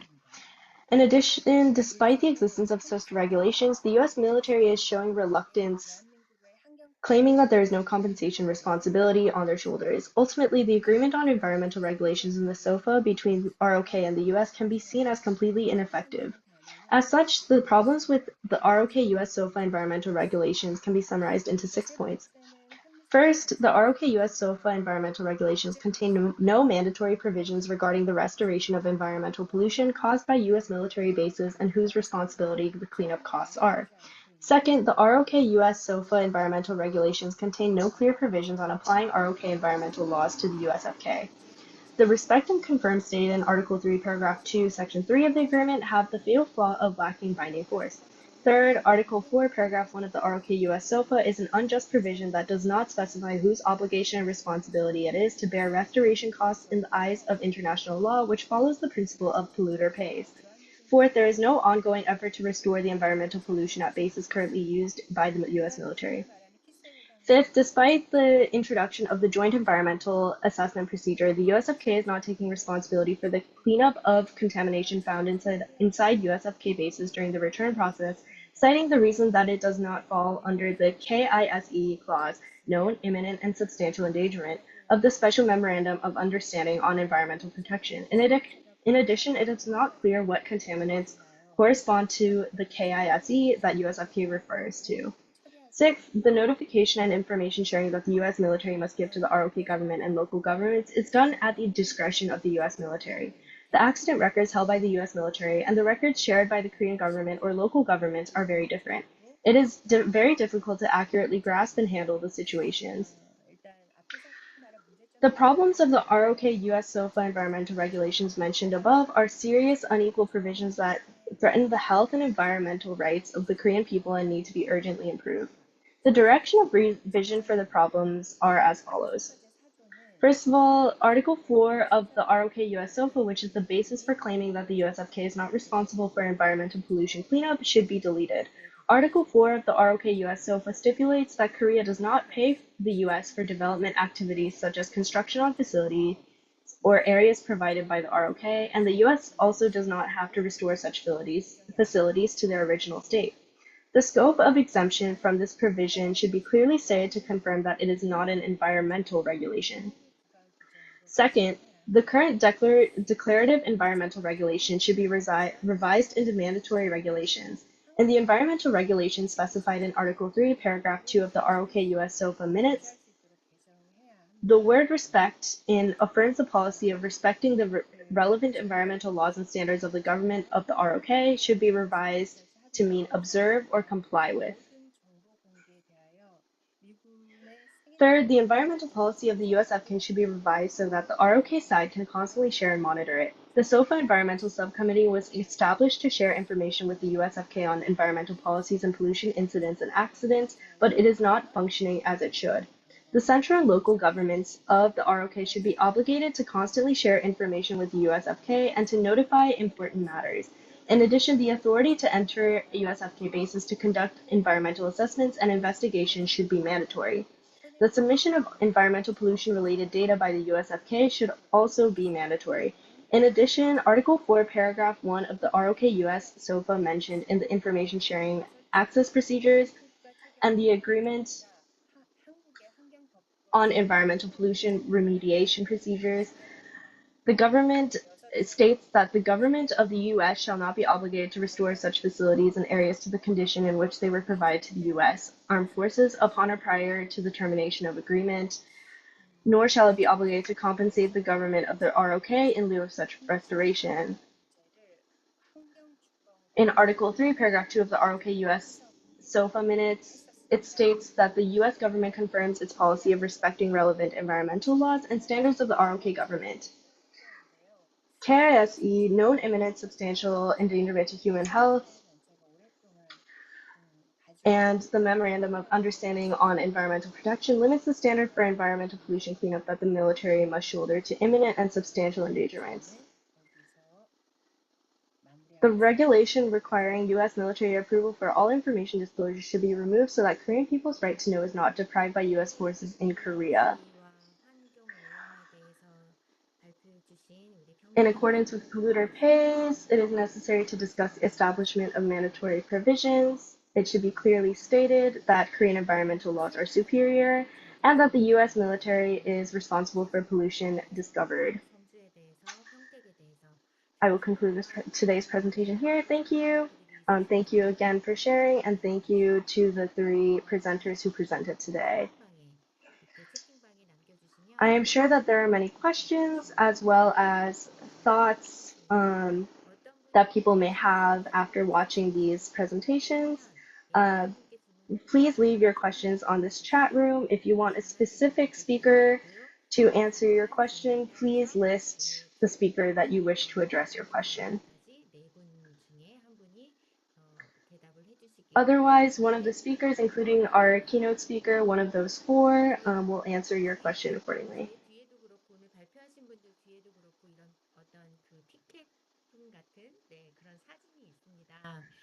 There are picket-like images that are on the background of some of our organizers as well as our speakers.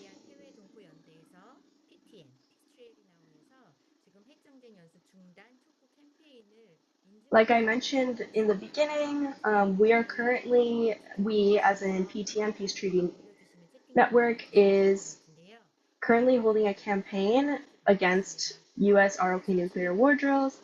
Our campaign involves an online campaign where people take images with these posters. This is partially to raise awareness of this issue because a lot of people do not understand the issue or are even aware of it. If you have not yet participated in our online picketing, please open the chat because we have posted some of those images, and feel free to send us an image of you taking a picture either with a printed version of the flyer or with this in your background.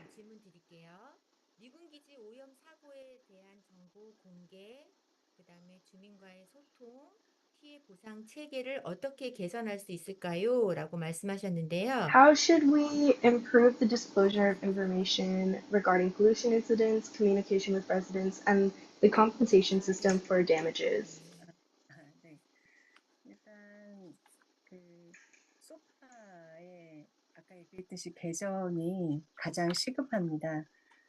Like I said before, SOFA is one of the most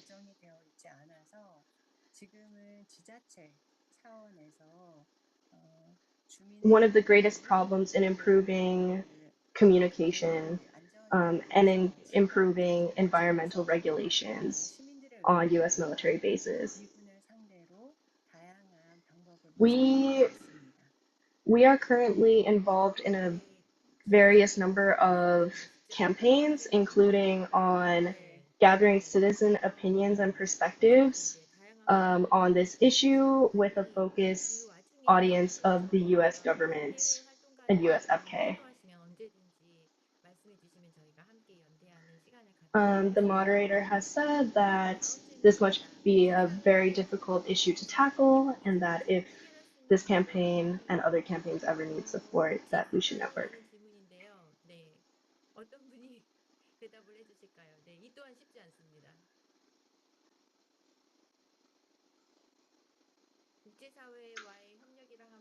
The next question is, what are some ways to address issues related to U.S. military bases through cooperation with the international community? The moderator is currently defining international community as nations that may not be the U.S. If I may answer this question.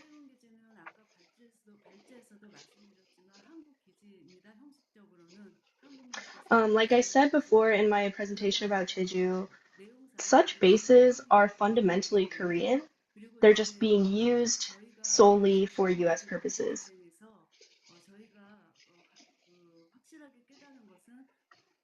Something we have realized in our resistance against the Jeju Naval Base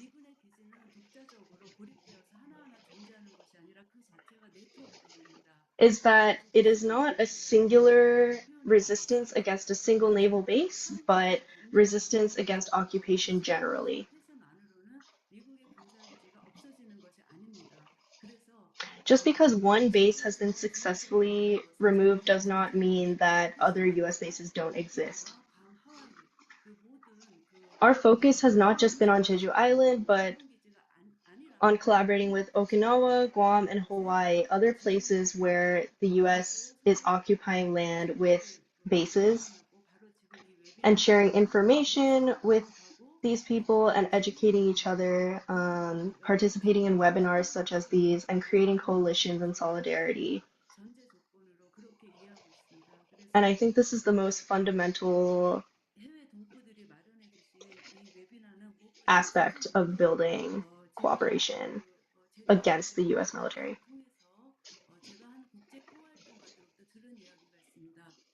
There's a story that this is something that I heard from a peace activist while doing my work.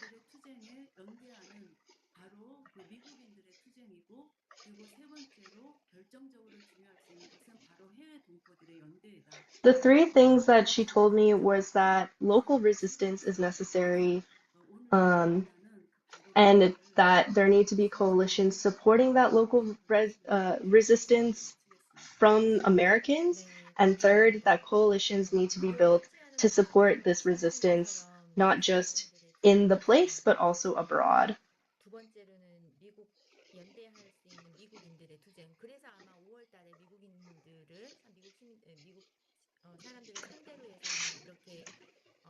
The moderator is discussing the webinar that they had in May that was more focused on raising Americans'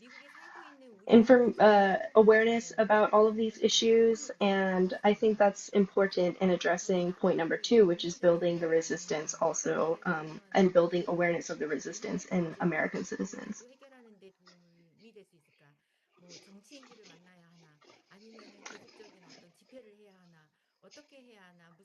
What should we do to raise awareness and fight for the resistance that exists on the Korean Peninsula? Do we call politicians? Do we rush to Washington, D.C. for rallies? I think one of our big homeworks is to think about all of the actions that we can take.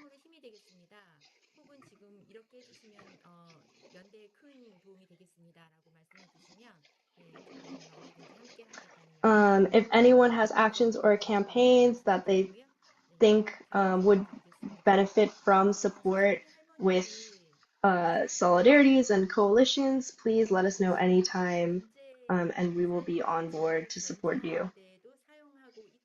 We have another question.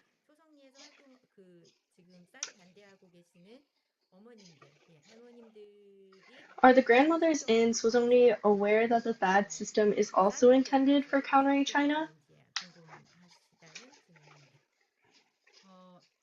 저희가 처음에 사드 배치 지역이 소송이가 아니었고 송산포대라고 해서 송주읍이었습니다. The original THAAD system was supposed to be in Songsan Battery and not So-hee Village. 입장에서는 성주 문제가 내 문제다라고 우리 성주 일이다라고 하고 나오셨던 거죠. From the perspective of So-hee citizens, they saw it as an issue for all of them in the area of everyone in the area and not just their issue, even before that THAAD was supposed to be deployed in their village. 굉장히 큰 주요 구호였거든요. 그래서 이제 처음에는 우리 집 앞마당에 놓기 싫은 무기를 남의 집에 넣으라고 하면 되냐 이런 이제 인정적인 이야기였는데 그곳에서 Our fundamental discussions were based in Our original discussions were based in, do I want this military weapon that's not in my area to just be in somewhere else's and that will be enough and that will be fine? But in building solidarity and having conversations more about that, we've realized that this is inherently connected to US imperialism. If there is conflict, regardless of whether it's with China or a different force in the Asia Pacific, we understand that a single conflict could turn into conflict throughout the entire Korean Peninsula. THAAD deployment is not just an issue of So-hee, but it is an issue regarding the militarization of the entire peninsula.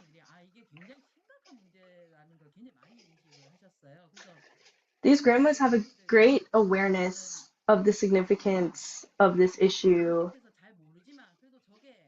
and how it is not just isolated to their village.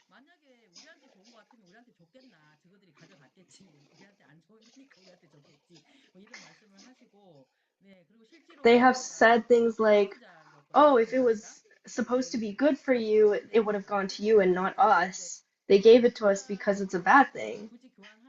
It was supposed to be an area for a Lotte golf course.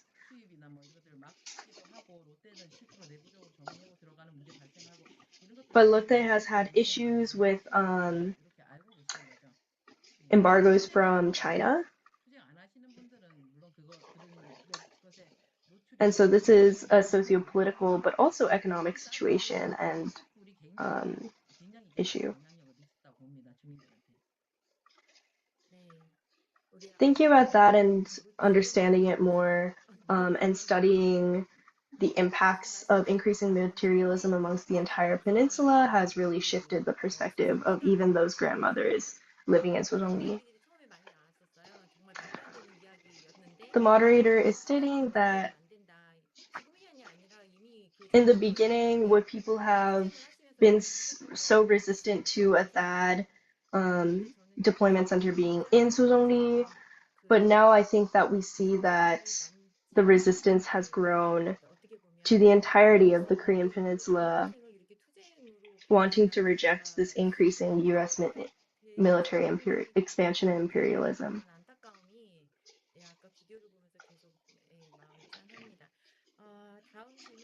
I kept being moved to tears and overwhelmed with emotions as I watched the video.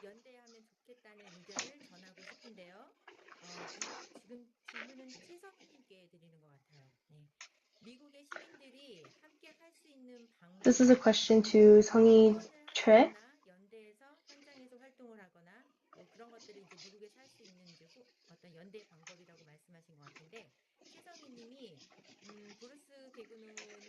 The question is on if it would be good if the US also showed interest in Bruce Gagnon's activities and showed solidarity.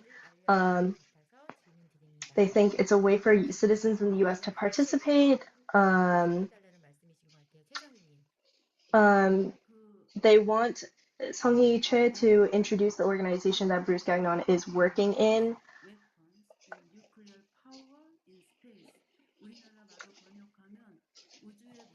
She just stated the organization that he's a part of, and it is associated with militarization not only on land, sea, and air, but also space.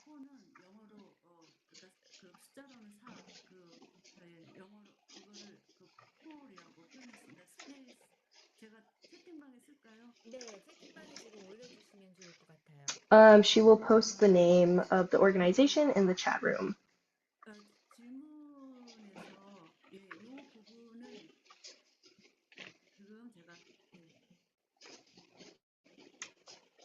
spaceforpeace.org라고 올렸고요.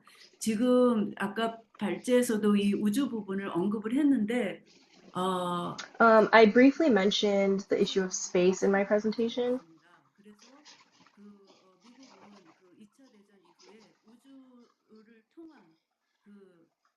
The US has been focused on outer space as a way to become a military superpower and expand its imperialistic tendencies, and has had this as its doctrine. With Trump, the US had nuclear arms in space, and have since also started to implement them in Korea.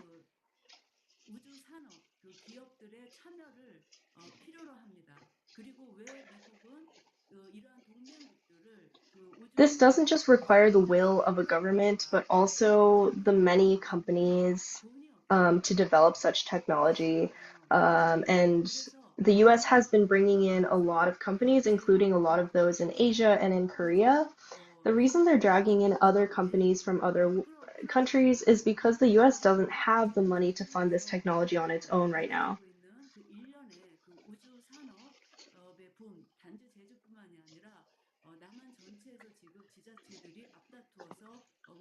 This boom in space technology and the space militarization industry is not just in Jeju Island, but in the entire in the ROK as an entirety.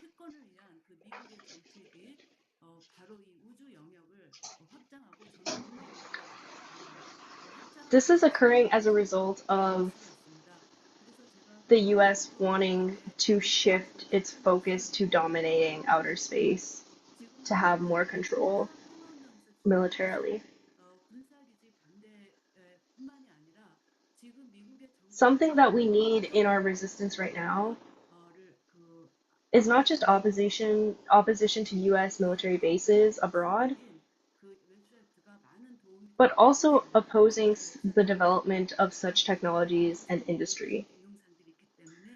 If you go to that website and look into Bruce Gagnon, he has lots of information and videos available on educating the public about this industry. And I would appreciate if people took interest in this issue as well.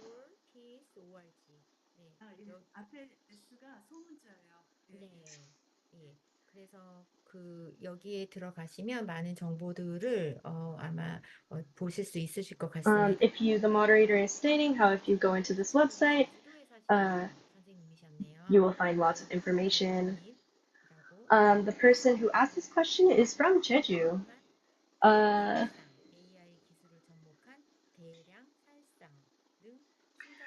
The question is, mass murders are being carried out through the use of drones and AI technology and satellite-based communication networks. Would anyone else have something to add or discuss in regards to this comment?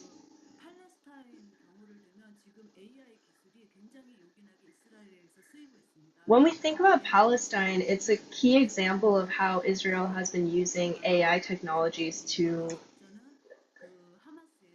for the use of genocide. One of the things they've been doing is identifying people who are a part of Hamas through facial recognition technology. This AI technology is developing in conjunction with outer space and cyberspace technologies and is already in use for mass murder. 모르셨던 분들이 많이 계실 것 같아요. 네, 조금 저희가 조금 더 저희끼리라도 공부를 해. The moderator is stating that I think that a lot of people who are even in this webinar may not be as aware about these specific topics, and it shows us that this is another topic that we can learn a lot more about. 손을 들어주시면, 네, 손을 들어주시면. I think that there might be people who feel a little uncomfortable sharing something in the chat room. We are now opening up the floor and giving an opportunity for people to raise their hand on Zoom and ask their question if you would like to. If you have a question or if you have other thoughts and comments that you would like to share. 손을 들어주시면 저희 코호스트 분들께서 음소거를 해제해드리겠습니다. If you raise your hand, one of our co-hosts will unmute you and you will be able to ask your question.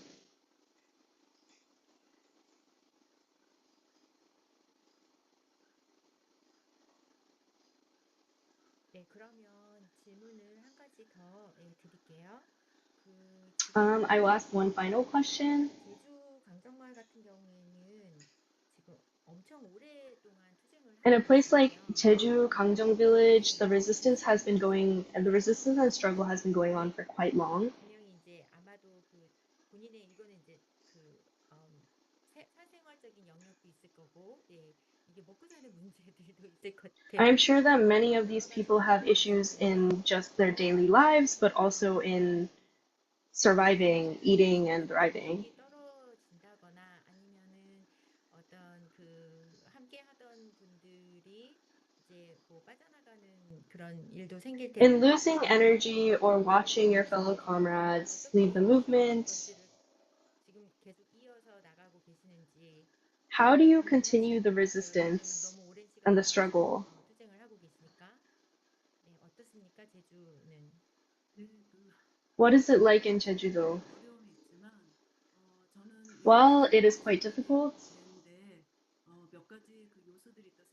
I think there are specific factors that have helped the resistance continue.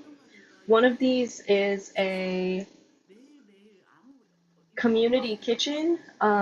One of the members has had an open kitchen, community kitchen, where they cook meals for organizers and those in solidarity and activists every single day. Another thing is having repetitive programming.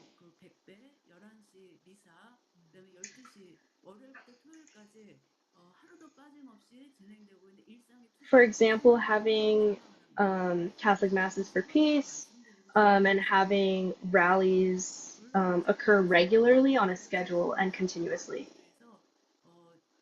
Third, there have been situations where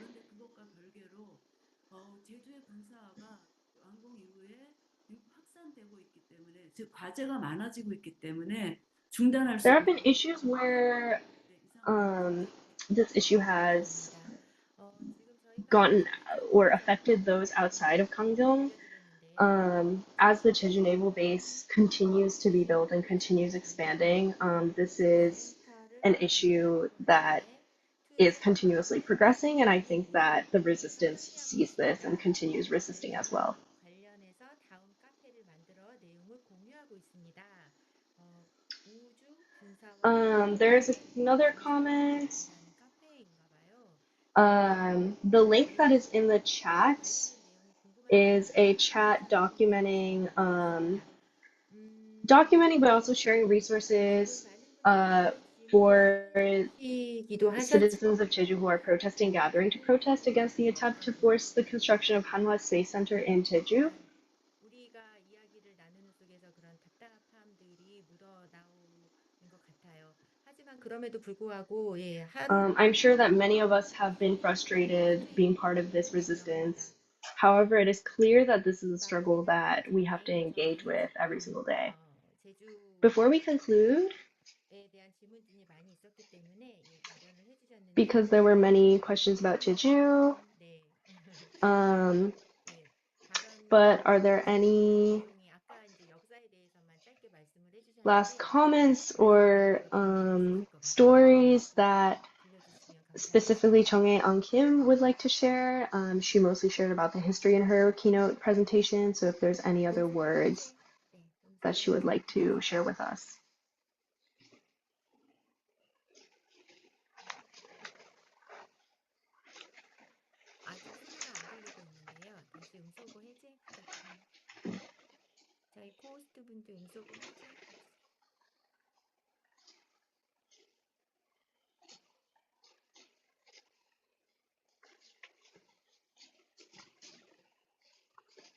She is unmuting herself currently.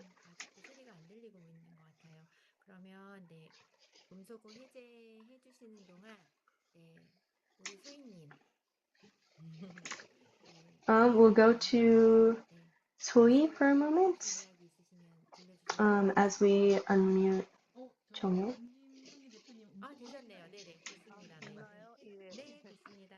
Oh, we'll return to Jeongae Ahn-Kim. 동포 여러분들에게 굉장히 그 연대 많이 중요한데 지난 5월 24일 날 저희가 어떤 이야기를 나눴나 하면 그럼 On May 24th, when I think about what we discussed, one of the main questions was, what kind of actions can we take? I don't know what you may think because this is quite top-down.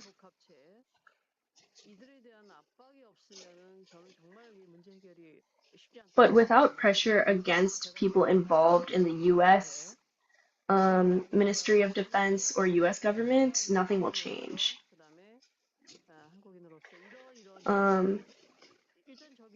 I think that we need to put pressure on the U.S. and ROK governments and request change as citizens of the ROK and the U.S.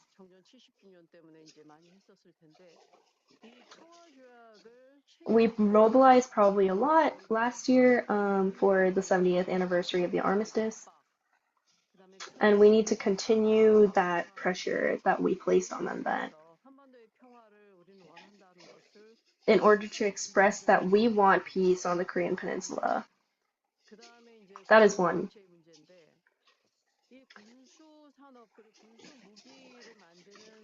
The other issue is the military-industrial complex.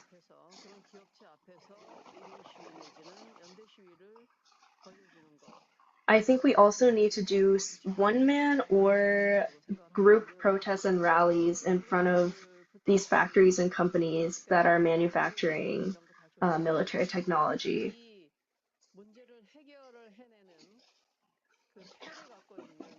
While protests and mobilizations are great as well, I think we need to apply pressure on the forces that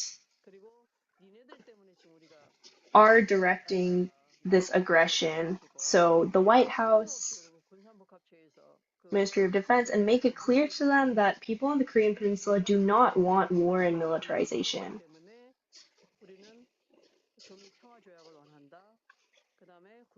It is clear that these tactics are not working for us, and that weapons of mass destruction will only lead to death and violence and increase tensions and not achieve the peace that we want as citizens in the ROK and in the US.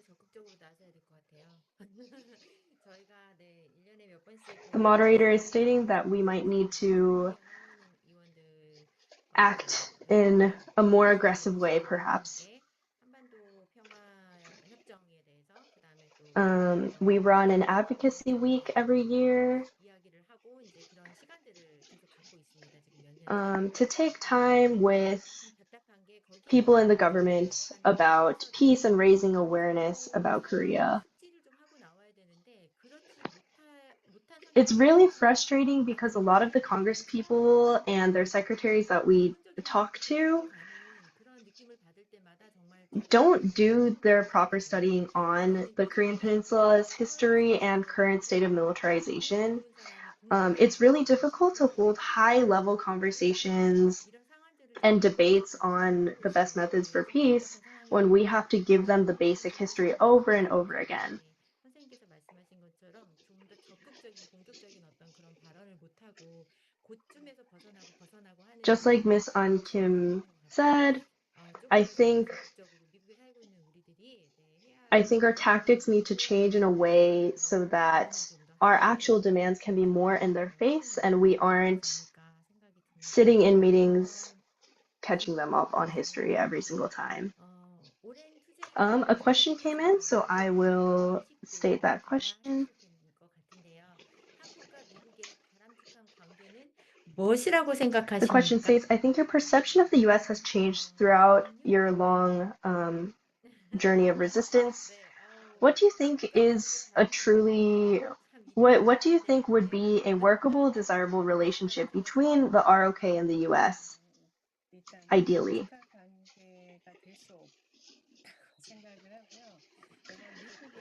I do not believe that a relationship between these two countries could ever be truly peaceful or reach the ideal, because the US needs there to be conflict on the ROK and needs to be militarily dominating and using it as a strategic location.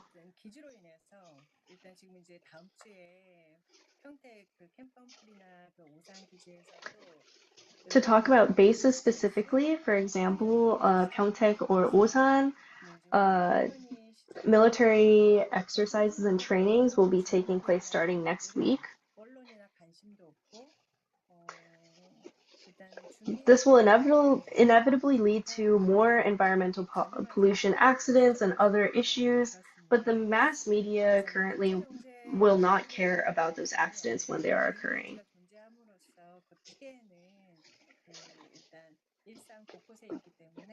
The harm that is caused by US military bases is various and wide-ranging. Unless the US completely takes its hands off the ROK, we cannot reach a desirable relationship.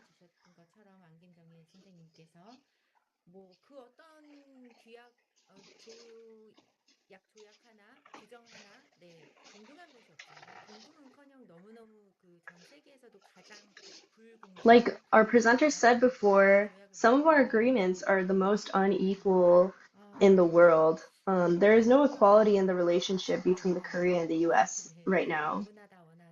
While we all want an ideal and desirable equal relationship, I think it is clear through these agreements and history that we have never had an equal relationship to begin with.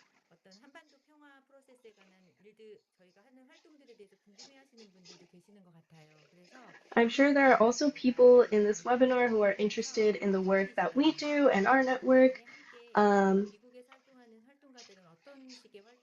After the official event ends, we will have a chatting session where we discuss campaigns that we have been having in Korea and in the US and how people can get involved. So we will pose those thoughts and questions later.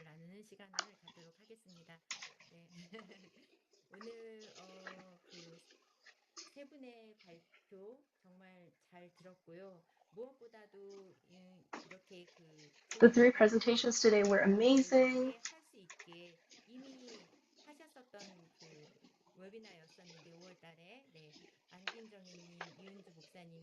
And thank you as well to Jeongae Ahn-Kim for, despite having presented in May, for coming again to present thoughts and words. And a final thank you again to the time and energy that our three presenters have given us today. Again, we'll have more chatting time after the event officially ends.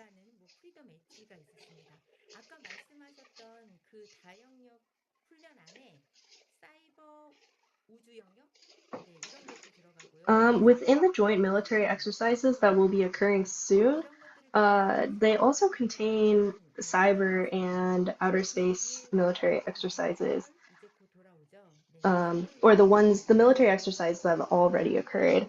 and in the ones that will be occurring in the coming weeks. We'll also incorporate these along with nuclear war military exercises. We are not quite sure who these exercises are for. What kind of impact are these exercises having on the Korean Peninsula? I think that people within Korea are not as aware as we would like them to be on the impacts that these exercises occurring is having. Hopefully through our campaign, we can raise more awareness about this as an issue and an issue that is not great for the Korean Peninsula.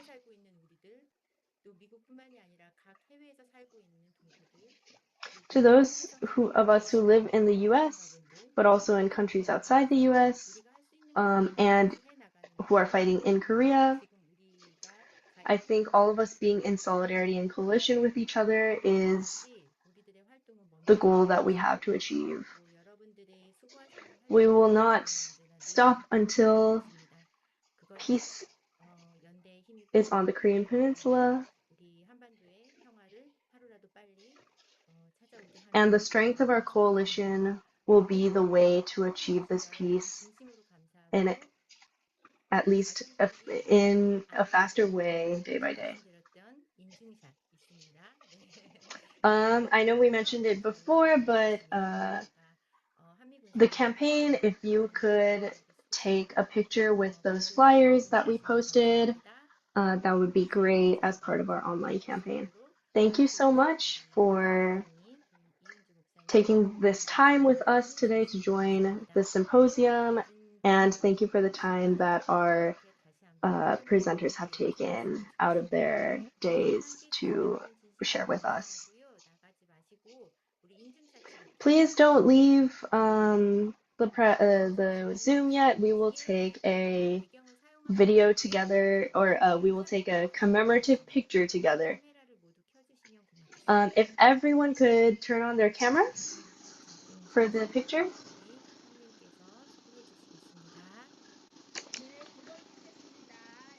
We'll take 2 pictures.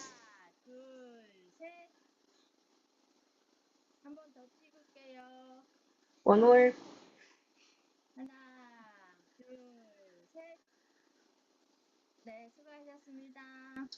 Thank you, everyone. Good work today. This marks the end of the PTN symposium today on anti-nuclear war drills.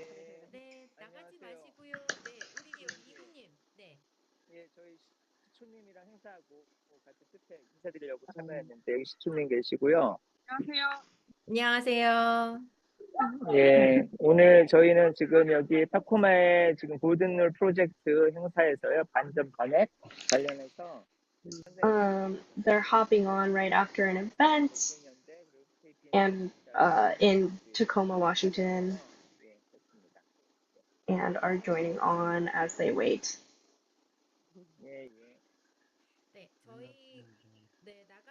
네, 오늘 통역 너무너무 수고해주신 지금 금방 시초님의 과 그다음에 시애틀 소식 전해주신 우리 이구님의 이쁜 따님 해나님. Thank you to our interpreter today, Hannah, who is the daughter of the person who just said hi.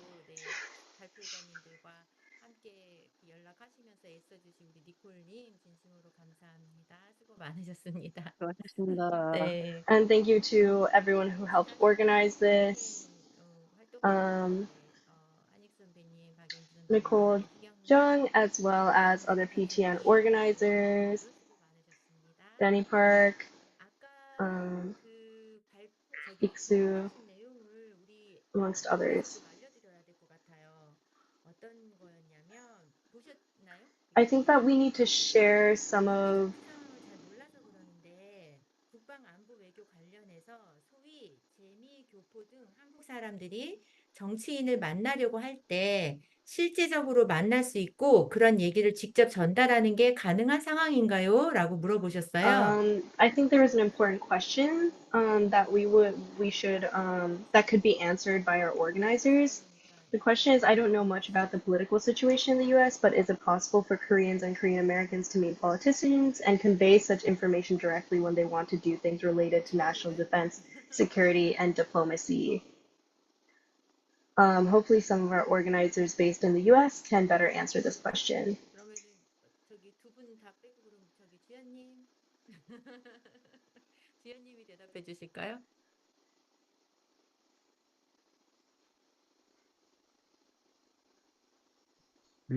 이게 좀 제가 네. 좀 잠깐 말씀드려도 될까요? 그럼요, 그럼요. 그러니까 Could I speak for a moment?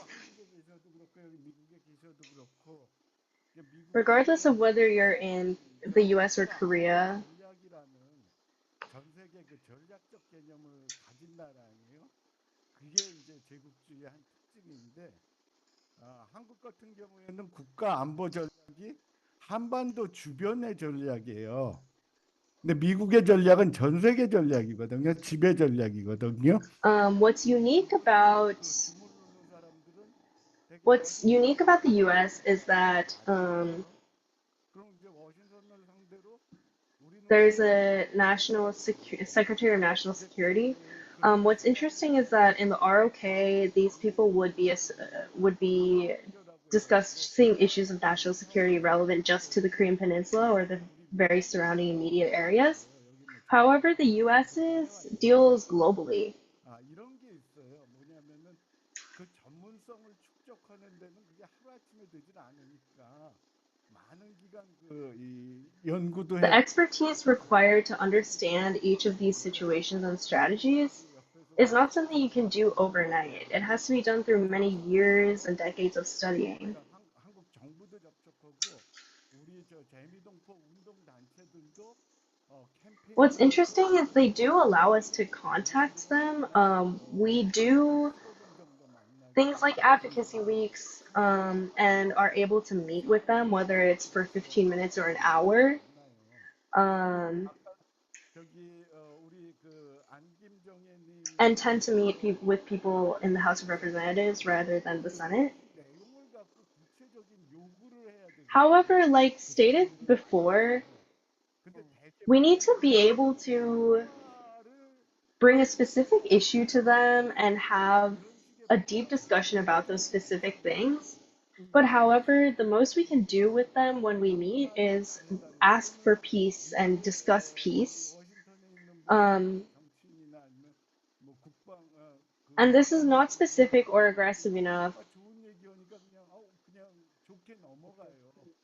And it goes over well because when you're asking for peace, no one's going to say no to that. We can't talk specifically about what peace means to us, which can mean things like not having, reducing military presence from US in the ROK. In that sense, being able to place pressure on the US government specifically is quite difficult, and we haven't had many great successes because despite us having campaigns for things like an official end of the Korean War, and while these campaigns have definitely had traction, they don't attack the main issues of militarism and the impacts of that militarism on the ROK. If meeting them and taking pictures with them was the important part of meeting with them and the purpose of meeting with them, we would be fine. But we aren't able to place pressure on them or discuss specific issues with them the way it would be the most impactful. We need to be able to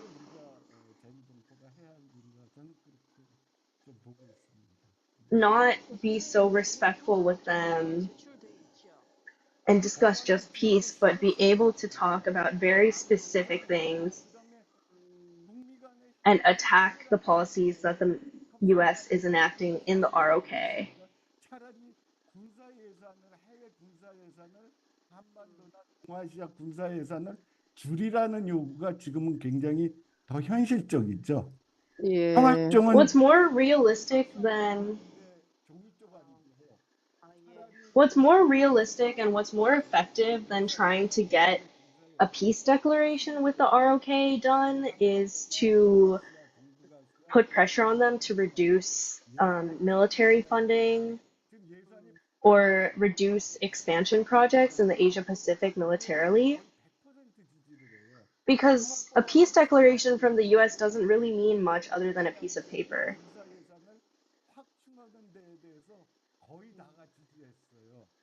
그러니까 우리는 그걸 모니터링 해가지고 Right now, most of the people in Congress have shown support for expansion militarily in the Asia Pacific, including with things like Asia NATO and the JACUS agreements. And so we need to attack these points and see how these points are connected and put pressure on these more tangible actions than just pushing for things like peace agreements, because the peace that is defined by the US is very different from the peace that we are discussing here today.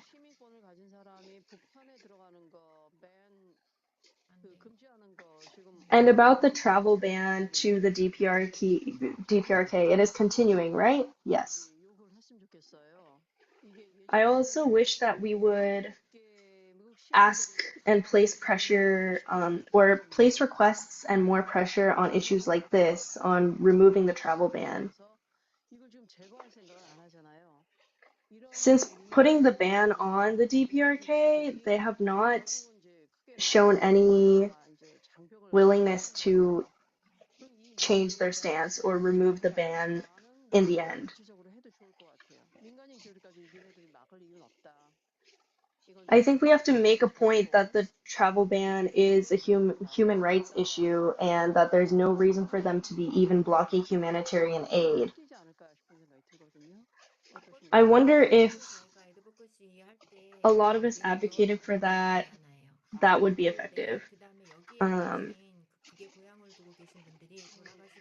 Mira is talking about how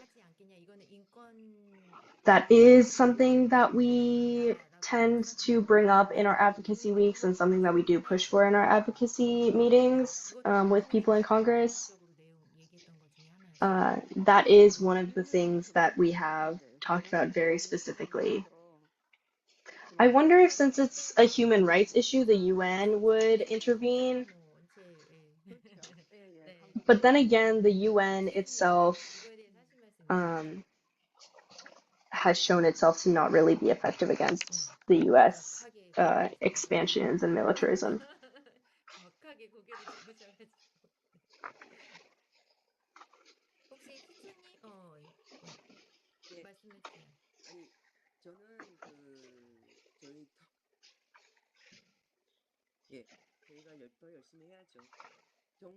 We have to work harder.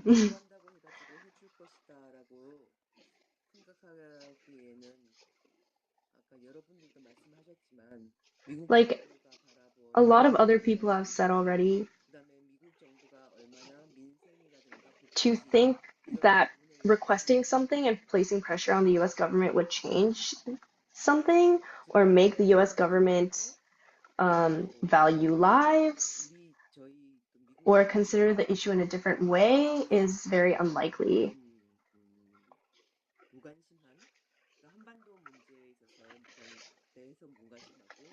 The amount of ignorance and lack of interest regarding the Korean Peninsula is rampant in our government and the systems, especially in the US. That is one of those things that we are having to fight. And that has been part of our resistance and something that we have to study, is how we can even raise awareness and interest into this issue.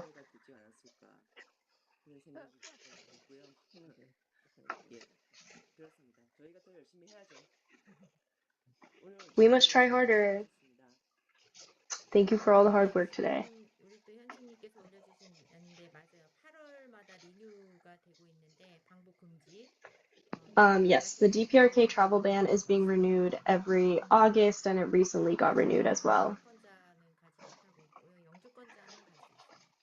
Through now, people who are citizens cannot go,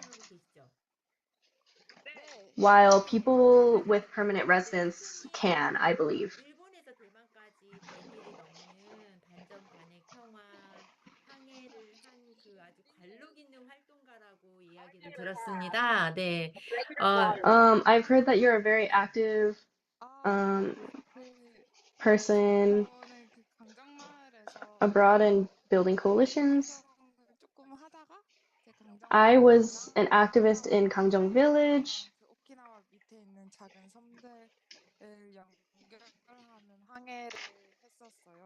And was also involved with coalition building in Okinawa and the surrounding islands.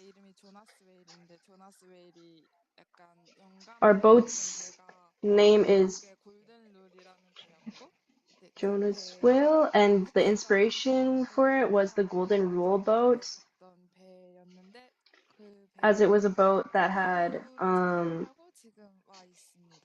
traveled the seas in opposition of nuclear warfare. So I am here waiting for the Golden Rule boat to make its landing in Tacoma.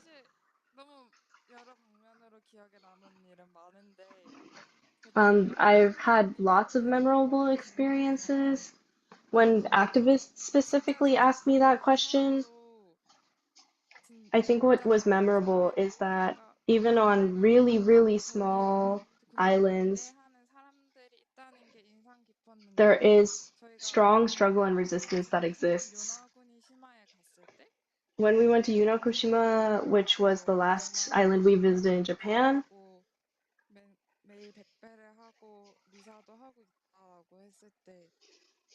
when I told them that I was engaged in all of those regular resistance struggles and activities, people were very, very impressed and thankful that people in Gangjeong village were still involved in such a long-term resistance. And I think being able to connect with those people and talk about those experiences was a very memorable experience for me.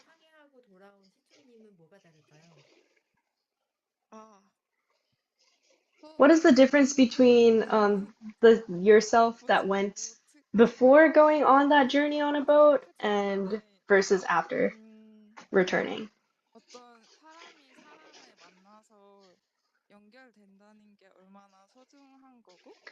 I think I realized in something that's changed since my journey, though I wouldn't say that I've changed that much, is that I realized how important it is to connect with each and every person that I meet and how amazing that experience is. Is there anything you would like to say to the people who are fighting in the US?